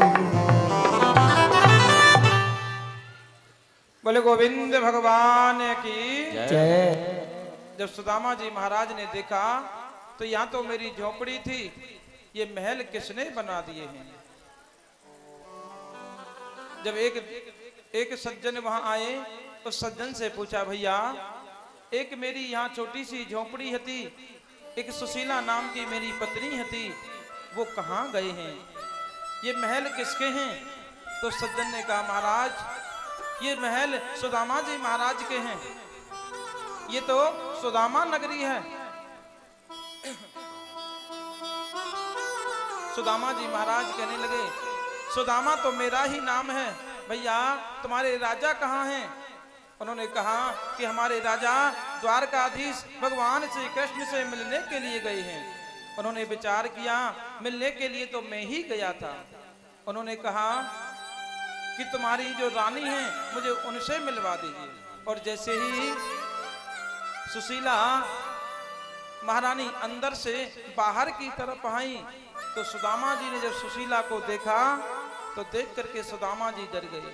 कहने लगे, अरे सुशीला तेरे दो दो चुटीला, अरे सुशीला तू तो कितना आनंद ले रही है। भगवान श्री सुदामा जी महाराज के नेत्रों से अश्रु प्रवाह होने लगे। हे प्रभु, मैंने तो ये धन आपसे नहीं मांगा था, आपने तो ये धन दे दिया है। सुशीला महारानी से कहा, हे देवी आपको धन चाहिए था, आपको ये राजमहल मिल गया है, मुझे तो केवल भक्ति चाहिए, मैं तो भगवान का भजन करूंगा। सुदामा जी महाराज आज वन जाने लगे। उसी समय भगवान श्री कृष्ण आए। उन्होंने कहा, हे सुदामा जी महाराज आप इस प्रकार से नहीं जा सकते हो, पहले आपको इस राज्य का सुख भोगना होगा। इस राज्य के सुख को भोगते हुए आपको माया नहीं सताएगी, उसके बाद में आप वन को चले जाना। भगवान की आज्ञापित होकर के सुदामा जी महाराज ने राजमहल के सुख को भोगा है। अंत में अपने पुत्र को राज्य गद्दी पर आसीन किया। वन में जाकर के भगवान के श्री चरणों में वो लीन हो गए। बोले गोविंद भगवान की। आचार्य श्री सुखदेव स्वामी कहते हैं, हे राजा परीक्षित, आज भगवान श्री कृष्ण द्वारका नगरी में अपनी सुधर्मा नाम की सभा में बैठे हुए हैं। अपने पुत्रों को बहुत समझाते हैं, हे बेटा तुम राजा के पुत्र हो, तुम कोई अपराध मत करना, तुम संतों को देख करके प्रणाम करना, तुम ब्राह्मणों का हमेशा सम्मान करना, परंतु उनके पुत्र बहुत उद्दंड हैं। एक दिन ऐसा हुआ, प्रवास क्षेत्र में ये सप्तऋषि तपस्या कर रहे हैं। ये जो सांब है ये विशेष सुंदर है। इस सांब को अन्य पुत्रों ने साड़ी पहनाई और साड़ी पहना करके एक लंबा सा घूंघट लगा दिया और जाकर के कहने लगे, हे बाबाओ, हमारी ये नई बहू आई है, आप इसका हाथ देख करके बताओ इसको पुत्र होगा या पुत्री होगी। उन ऋषियों ने कहा, तुम राजा के पुत्र हो, तुम संतों का अपमान करते हो, जाओ हम तुमको श्राप देते हैं, इसके ना पुत्र होगा ना इसके पुत्री होगी, इसके एक मूसल होगा जो तुम्हारे वंश का विनाश करेगा। क्योंकि उन्होंने सांब के पेट से कपड़ा बांध दिया था। उसी समय महाराज वो कपड़ा एक मूसल के रूप में परिवर्तित हो गया। वो क्षमा याचना करने लगे। उन्होंने कहा, बाबा अब ये मूसल छूटता नहीं है। उन्होंने कहा, समुद्र के पास में जाओ और इसको तुम घिस डालो। उस मूसल को घिसा है और मूसल को घिसने के बाद में एक छोटा सा टुकड़ा बचा, उस टुकड़े को समुद्र में फेंक दिया है। उस टुकड़े को एक मत्स्य ने निगल लिया और वो मत्स्य को एक मछुआरा ले गया है और उस मछुआरे ने जब उस मत्स्य को चीरा तो उसके पेट से वो टुकड़ा निकला है। उस टुकड़े को उसने अपने धनुष के अग्रभाग पर लगा लिया और जो मूसल घिसा है उस मूसल के घिसने के कारण एक एड़ का नाम की घास पैदा हो गई। आज ऐसा हुआ महाराज, भगवान श्री कृष्ण के घर में देखते ही देखते आज भयानक युद्ध प्रारंभ हो गया है। बलराम जी महाराज समझाते हैं अपने पुत्र और पौत्रों को। भागवत जी में वर्णन आता है, भगवान श्री कृष्ण के 16,108 रानियां हैं, प्रत्येक रानी से 10 पुत्र और 1 पुत्री है। अन्य उनका यादव परिवार है। देखते ही देखते वो बलराम जी को भी आज बुरा भला कह रहे हैं। उन यादवों में आपस में युद्ध होने लगा। जितने भी अस्त्र शस्त्र हैं वो सब समाप्त हो गए हैं और वो लड़ते लड़ते इस समुद्र के किनारे पर आ गए और एड़ का नाम की घास को उखाड़ते हैं, एक दूसरे पर प्रहार करते हैं। उस एड़ का नाम की घास से उनका सिर कट जाता है। इस प्रकार से देखते देखते भगवान श्री कृष्ण के सामने उनके परिवार का विनाश हो गया है। केवल 5 लोग बचे हैं यादवों में। जो ज्ञानी हैं उद्धव जी महाराज हैं, अन्य 4 लोग और हैं। भगवान श्री कृष्ण आज प्रवास क्षेत्र में चले गए। वहां जाकर के उन्होंने बाएं पैर पर दाएं पैर को रख लिया है और वहां विश्राम कर रहे हैं। एक बहेलिया आया, उसने दूर से देखा है, उनके पैर को देखा तो पैर में है पद्म और वो उसको प्रतीत होता है कि ये कोई हिरण का नेत्र है। नेत्र समझ करके उस बहेली ने वहां से बाण को चला दिया है और वो आकर के भगवान श्री कृष्ण के पैर में लगा और भगवान श्री कृष्ण ने अपने इस शरीर को यहाँ छोड़ दिया है। भगवान अपने वैकुंठ धाम को चले गए हैं। बोले गोविंद भगवान की, बोले नारायण भगवान की। अर्जुन जी महाराज से जाने से पूर्व भगवान ने कहा, हे अर्जुन, ये जो गोपिकाएं हैं इनको लेकर तुम हस्तिनापुर चले जाओ। जब भगवान का स्वधाम गमन हो गया, अर्जुन जी महाराज रास्ते में हैं, भगवान श्री कृष्ण ही कोल भील बन करके आए हैं और उन गोपिकाओं को इस अर्जुन से छुड़ा लिया है। आज अर्जुन के पास में जो गांडीव है, उस गांडीव में जो शक्ति थी, आज भगवान ने उस शक्ति का भी हरण कर लिया है। आज अर्जुन निस्तेज हो गया है। अर्जुन कहने लगा, हे प्रभु, इस गांडीव से कौरवों की इतनी विशाल सेना थी, उसको देखते देखते मैंने बहुत सहजता से प्राप्त कर लिया, परंतु आज कोल भीलों से मैंने गोपिकाओं को नहीं बचा सका। बोले गोविंद भगवान की। और भगवान से आज अर्जुन जी महाराज अपने नगर में आए हैं। हस्तिनापुर में आकर के जब समाचार दिया है तो वो हिमालय पर चले गए, राजा को आसीन किया है। बोले गोविंद भगवान की। अब आचार्य श्री सुखदेव स्वामी कहते हैं, हे राजा परीक्षित, मैंने तुमको श्रीमद् भागवत महात्म्य सुना दिया है। अब आप मुझको बताइए, क्या आपकी मृत्यु होगी? क्या आपकी मृत्यु होगी?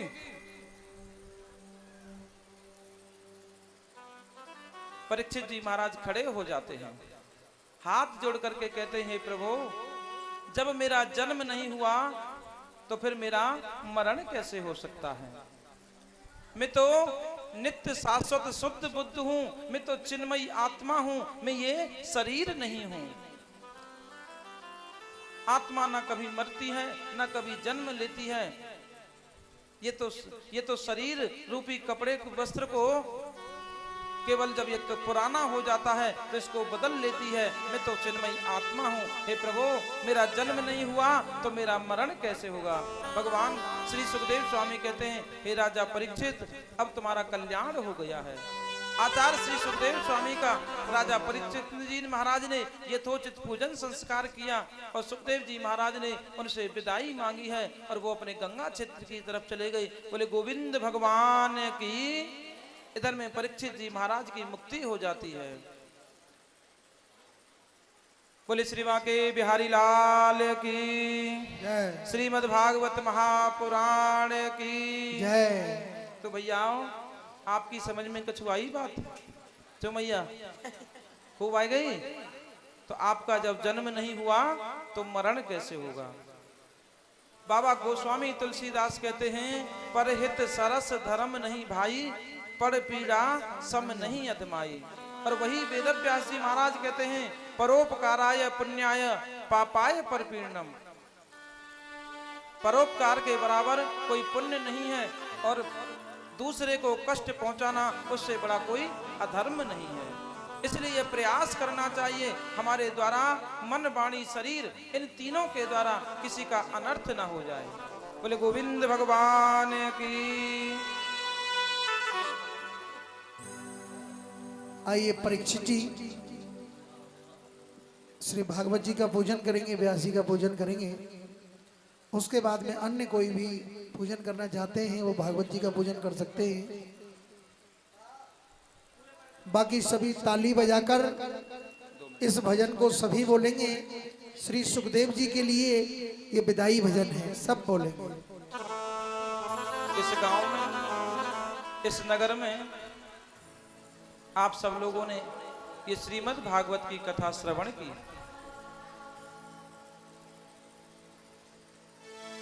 यहाँ के गांववासी बड़े ही कृपा के पात्र हैं, धन्यवाद के पात्र हैं।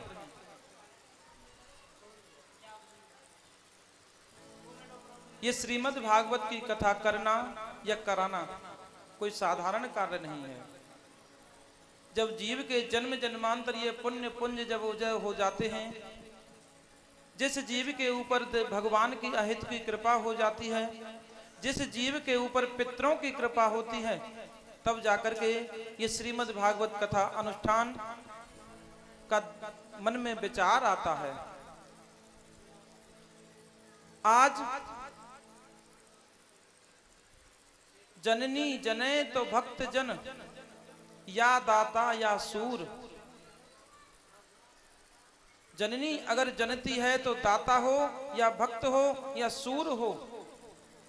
अगर इन तीनों में से वो पुत्र न दानी है, न दाता है, न सूर है और न वीर है। जननी जने तो भक्त जन, या दाता या सूर। ऐसे ही हमारे मध्य में भगवान की जिनके ऊपर बड़ी ही अहित की कृपा हुई है, ऐसे हमारे देवेंद्र कुमार पंडित जी, हमारे ताऊ जी पंडित श्री रोशन लाल जी के सुपुत्र हैं। उनके ऊपर भगवान की विशेष कृपा हुई। उनके हृदय में यह विचार जागृत हुआ, उनके हृदय में यह बीज अंकुरित हुआ कि क्यों ना मैं अपने उद्धार के लिए, अपने पूर्वजों के उद्धार के लिए श्रीमद् भागवत ज्ञान यज्ञ सप्ताह श्रवण करूं। उस श्रीमद् भागवत कथा श्रवण के माध्यम से ये लाभ आपको भी प्राप्त हुआ है। वो माता धन्य होती हैं जो ऐसे पुत्रों को जन्म देती हैं। वो पुत्र भी धन्य होते हैं जो यज्ञ यज्ञादि धार्मिक अनुष्ठानों में वो अपने इस हाथों के द्वारा अपने शुभ कर्मों में अपने धन को खर्च करते हैं।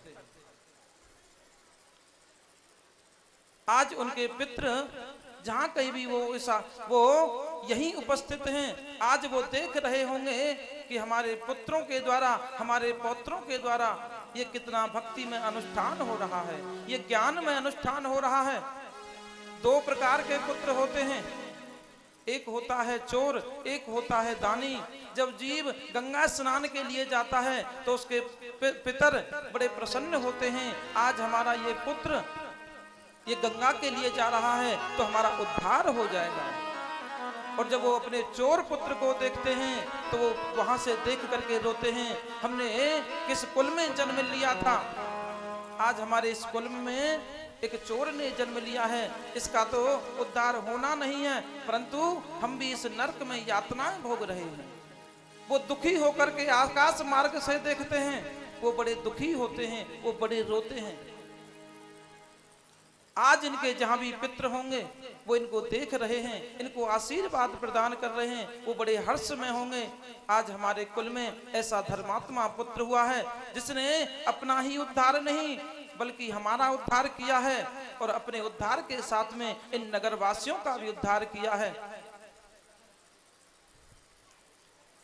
ऐसे जहां पुत्र हो जाते हैं, ऐसी संस्कृति जहां पैदा हो जाती हैं, वो महाराज वो पुत्र सम्मानने के योग्य होते हैं। उनके पितर तर जाते हैं। भगवान स्वयं कहते हैं, नरसिंह भगवान, हे प्रहलाद, जिस कुल में तुम्हारे जैसा भक्त पैदा हो जाता है उस कुल के 7 नहीं 21 पीढ़ियां तरती हैं। 7 पीढ़ियां मातृ पक्ष की, 7 पीढ़ियां पितृ पक्ष की और 7 पीढ़ियां ससुराल पक्ष की तर जाती हैं। ये हमारे भैया देवेंद्र जी के द्वारा आप सबको ये श्रीमद् भागवत कथा का ये लाभ अमृत पान करने को मिला है। आज एक बार देवेंद्र भैया के लिए, उनके माता पिताओं के लिए, उनके परिवार के लिए एक बार करतल ध्वनि से उनके लिए स्वागत करेंगे। बोले गोविंद भगवान की जय।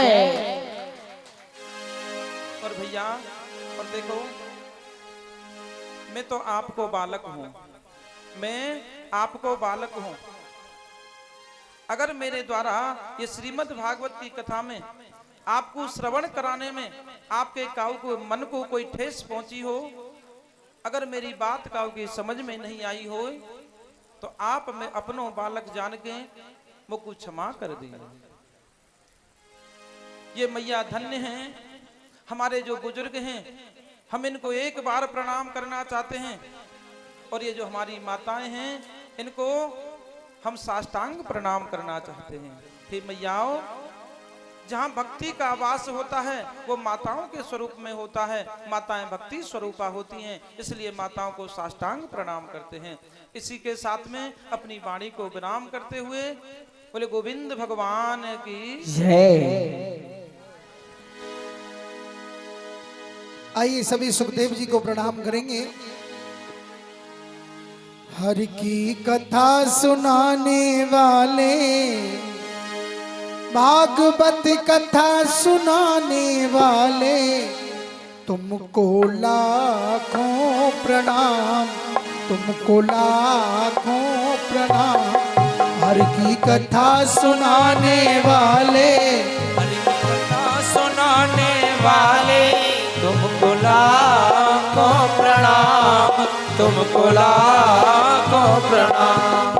हर की कथा सुनाने वाले, प्रभु की कथा सुनाने वाले, तुमको लाखों प्रणाम, तुमको लाखों प्रणाम, तुमको लाखों प्रणाम, तुमको लाखों प्रणाम।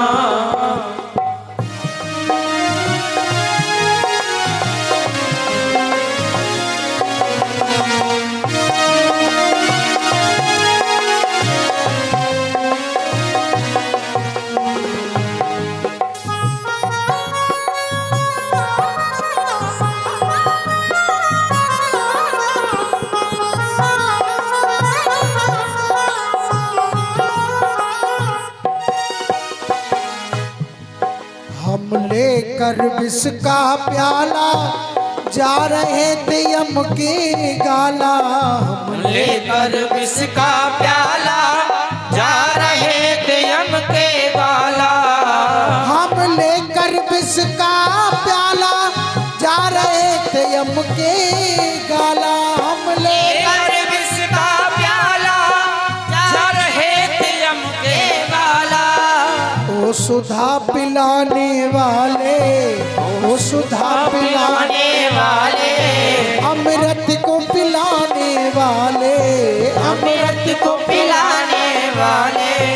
तुमको लाखों प्रणाम, तुमको लाखों प्रणाम। हरि की कथा सुनाने वाले, हरि की कथा सुनाने वाले, भागवत कथा सुनाने वाले, भागवत कथा सुनाने वाले।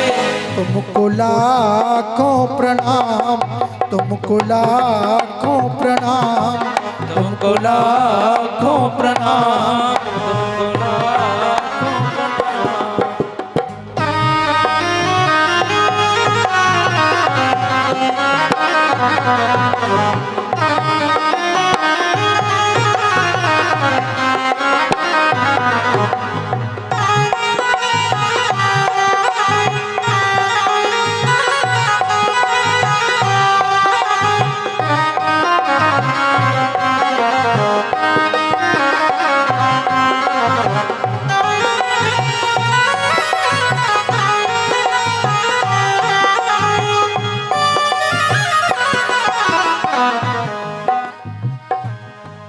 हम भूल रहे थे मन में, बल खो बैठे थे तन में। हम भूल रहे थे मन में और खो बैठे तन मन में। हम भूल रहे थे मन में, बल खो बैठे थे तन में। हम भूल रहे थे मन में और खो बैठे थे तन में।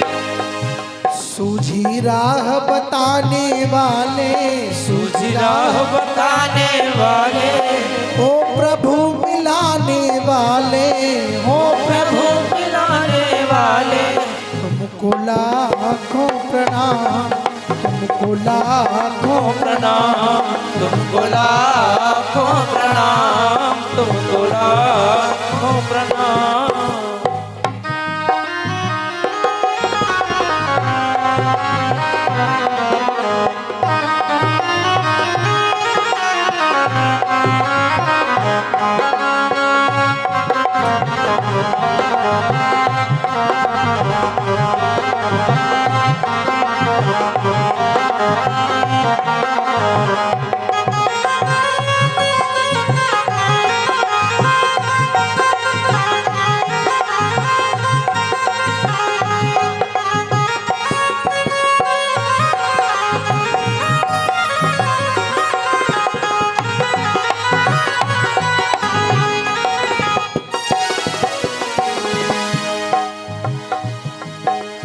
घट घट अंतर्यामी, हम पतित और अज्ञानी। तुम घट घट अंतर्यामी, तुम घट घट अंतर्यामी, हम पतित और अज्ञानी। तुम घट घट अंतर्यामी, हम पतित और अभिमानी। प्रभु की राह बताने वाले, प्रभु की राह बताने वाले, पूरा मार्ग दिखाने वाले, पूरा मार्ग दिखाने वाले। तुमको लाखों प्रणाम, तुमको लाखों प्रणाम। हरि की कथा सुनाने वाले, हरि की कथा सुनाने वाले। तुमको लाखों प्रणाम, तुमको लाखों प्रणाम। चले जाएंगे हम बिहारी जी, सुन लो अर्ज हमारी, हमारी। चले जाएंगे हम बिहारी जी, सुन लो अर्ज हमारी। कैसे कहूँ क्या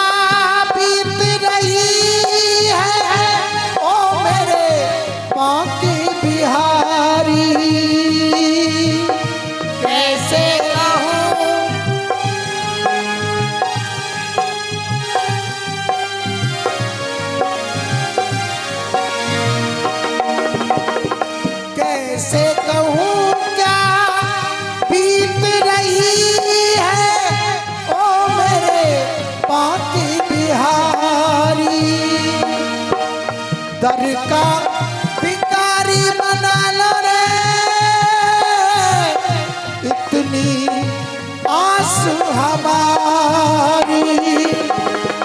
भूली न जाना फिर भी बुलाना, भूली न जाना फिर भी बुलाना। इतनी बिनती हमारी जी।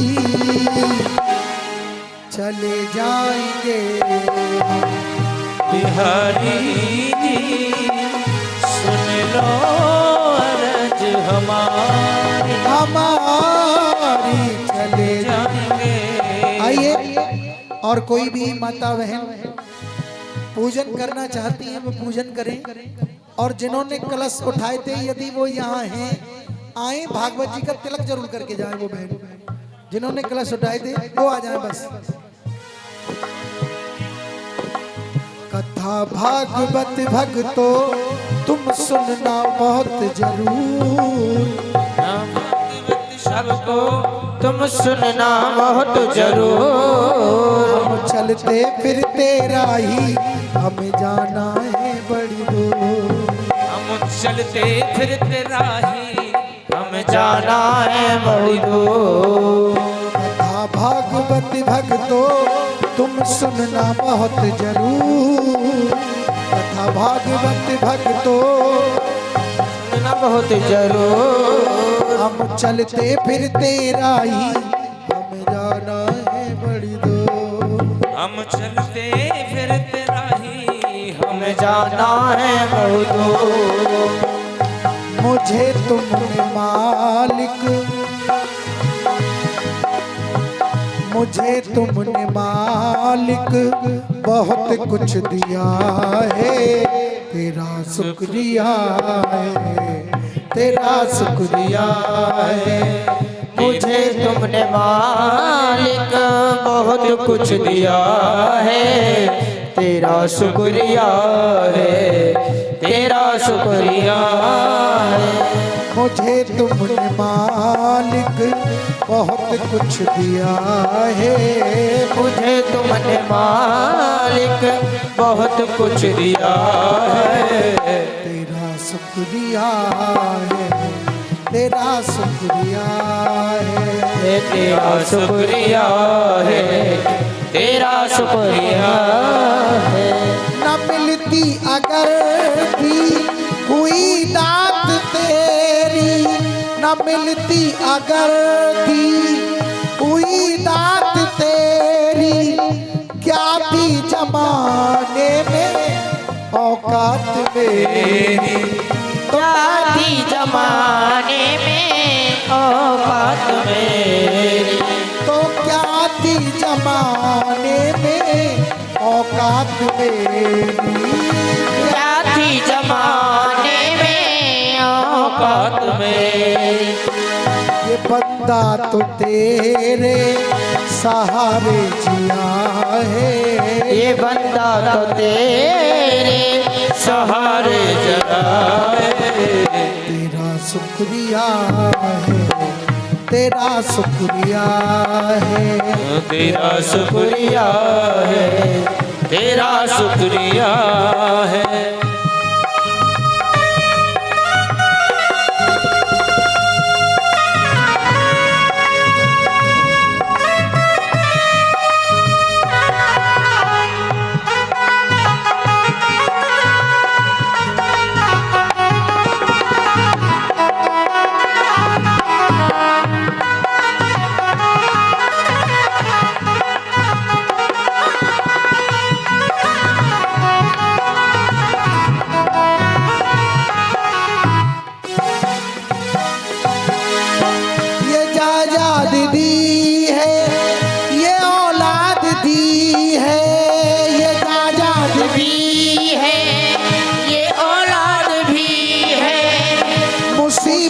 में हर वक्त इमदाद की है, मुसीबत में हर वक्त इमदाद की है।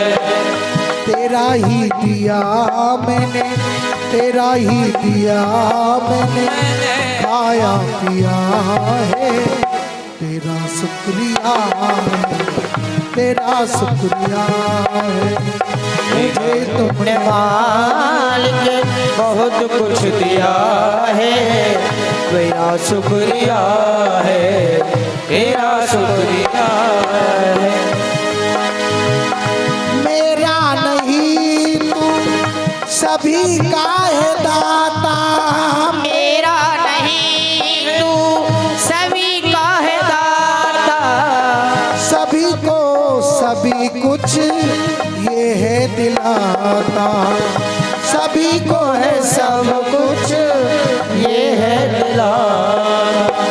जो खाली था दामन वो भर दिया है, जो खाली था दामन वो भर दिया है। तेरा शुक्रिया है, तेरा शुक्रिया है, तेरा शुक्रिया है, तेरा शुक्रिया है। मुझे तुमने मालिक बहुत कुछ दिया है, मुझे तुमने मालिक बहुत कुछ दिया है। तेरा शुक्रिया है, तेरा शुक्रिया है, तेरा शुक्रिया है, तेरा शुक्रिया है। तेरी बंदगी से मैं बंदा हूँ मालिक, तेरी बंदगी से डरता हूँ मालिक, तेरी बंदगी से मैं बंदा हूँ मालिक, तेरी बंदगी से मैं बनता हूँ मालिक, तेरे ही करम से जिंदा हूँ मालिक, तेरे ही करम से जिंदा हूँ मालिक। तुम्ही ने तो जीने के काबिल किया है, तुम्ही ने तो जीने के काबिल किया है। तेरा शुक्रिया है, तेरा शुक्रिया है, ओ तेरा शुक्रिया है, तेरा शुक्रिया है।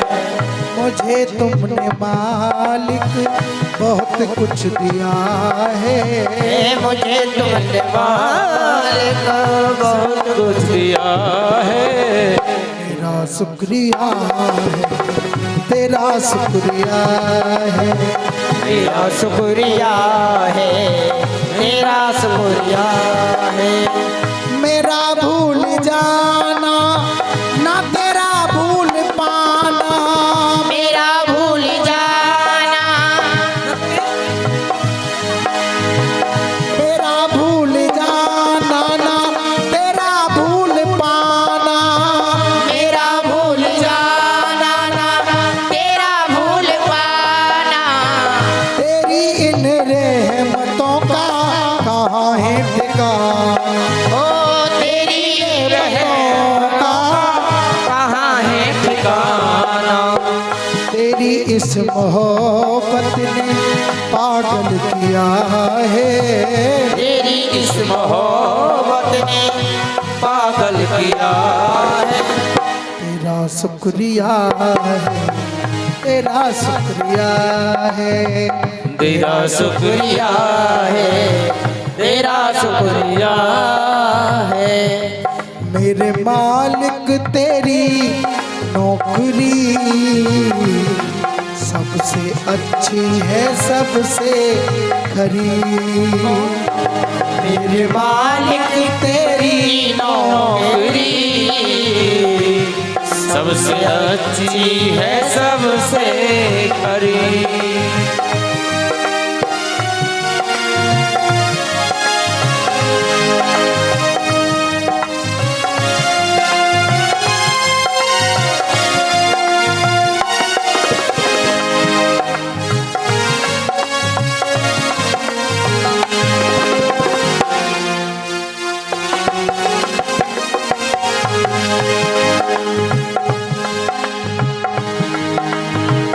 मिलन साथ दिल का हमारा तुम्हारा, ओ मिलन साथ दिन का हमारा तुम्हारा। रही जिंदगी तो मिलेंगे दोबारा, रही जिंदगी तो मिलेंगे दोबारा। मिलन साथ दिल का हमारा तुम्हारा, मिलन साथ दिन का हमारा तुम्हारा। अरमानों के दीप जले हैं, अरमानों के दीप जले हैं।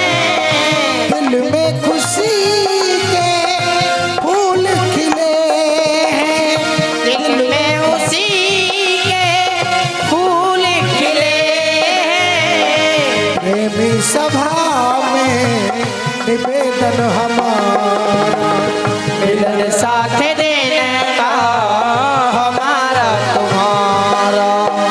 रही जिंदगी तो मिलेंगे दोबारा, रही जिंदगी तो मिलेंगे दोबारा। मिलन साथ दिन का हमारा तुम्हारा, मिलन साथ दिन का हमारा तुम्हारा। मात पिता और भाई बहना, मात पिता और भाई बहना। भूल चूक की माफी देना, भूल चूक की माफी देना। आपसे यही है निवेदन हमारा, मिलन साथ दिन का हमारा तुम्हारा। मिलन साथ दिल का हमारा तुम्हारा, मिलन साथ दिन का हमारा तुम्हारा। रही जिंदगी तो मिलेंगे दोबारा, रही जिंदगी तो मिलेंगे दोबारा।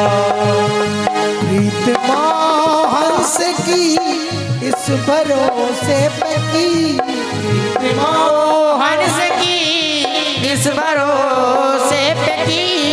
4 दिन जिंदगी के गुजर जाएंगे, 4 दिन जिंदगी के गुजर जाएंगे। क्या भरोसा था ये वक्त भी आएगा, क्या भरोसा था ये वक्त भी आएगा। क्या भरोसा था ये वक्त भी आएगा, क्या भरोसा था ये वक्त भी आएगा। वादा करके वो हमसे मुकर जाएंगे, वादा करके वो हमसे मुकर जाएंगे। क्यों नहीं आए श्याम, क्यों नहीं आए, क्यों नहीं आए श्याम, क्यों नहीं आए। क्यों नहीं आए, क्यों नहीं आए, क्यों नहीं आए श्याम, क्यों नहीं आए। ये मिली है खबर घर से निकले श्याम, ये मिली है खबर घर से निकले श्याम। अब जाने न जाने किधर जाएंगे, अब जाने न जाने किधर जाएंगे। बावफा है तो वो मेरे घर आएंगे, बावफा है मेरे घर आएंगे। बेवफा है तो खूब जाके घर जाएंगे, बेवफा है घर जाएंगे।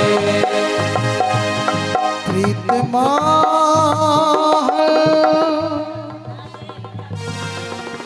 गो सबको पूजन है गो। आइए आदरणीय सुभाष भैया, सुभाष भाई कम अप प्लीज। हमारी बात सुन रहे हो तो हमारे पास आए सुभाष भाई। श्याम से दिल का लगाना कोई मजाक नहीं, श्याम से दिल का लगाना कोई मजाक नहीं, श्याम से दिल का लगाना कोई मजाक नहीं, जीत जी जान से जाना, जीत जी जान से जाना कोई मजाक नहीं, श्याम से दिल का लगाना।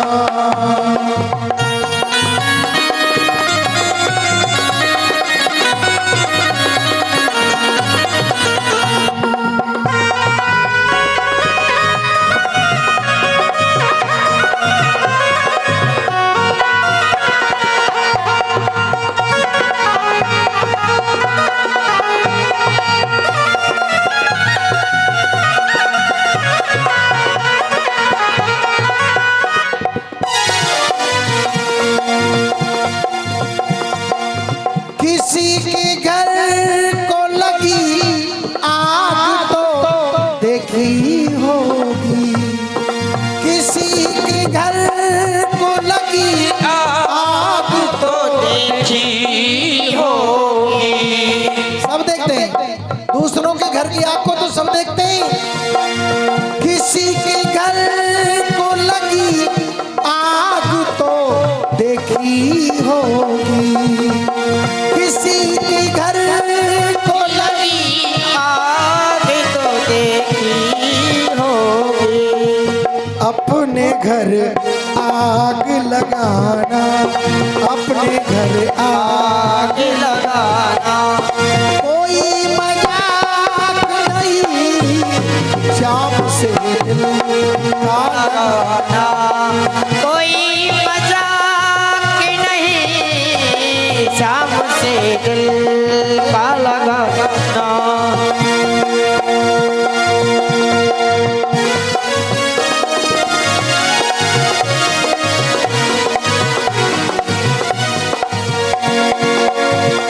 एक से जब प्यार की हद से बसर गुजर जाए, इस जब प्यार की हद से बसर गुजर जाए, वहाँ से लौट के आना, वहाँ से लौट के आना कोई मजाक नहीं, श्याम से दिल का लगाना, श्याम से दिल का। एक बार बोलेंगे बांके बिहारी लाल की। मेरी कथा सुनने वाली सभी मैयाओं की, सभी भैयाओं की, जय बूढ़े बूढ़े दादान की, जय इस गांव के सभी देवी देवताओं की, जय हो, अपने अपने माता पितान की, जय हो, भागवत महापुराण की, जय हो, जय जय श्री। राधे। आइए एक भजन मैयाओं के लिए गा रहा हूँ, अंतिम भजन है। अब तो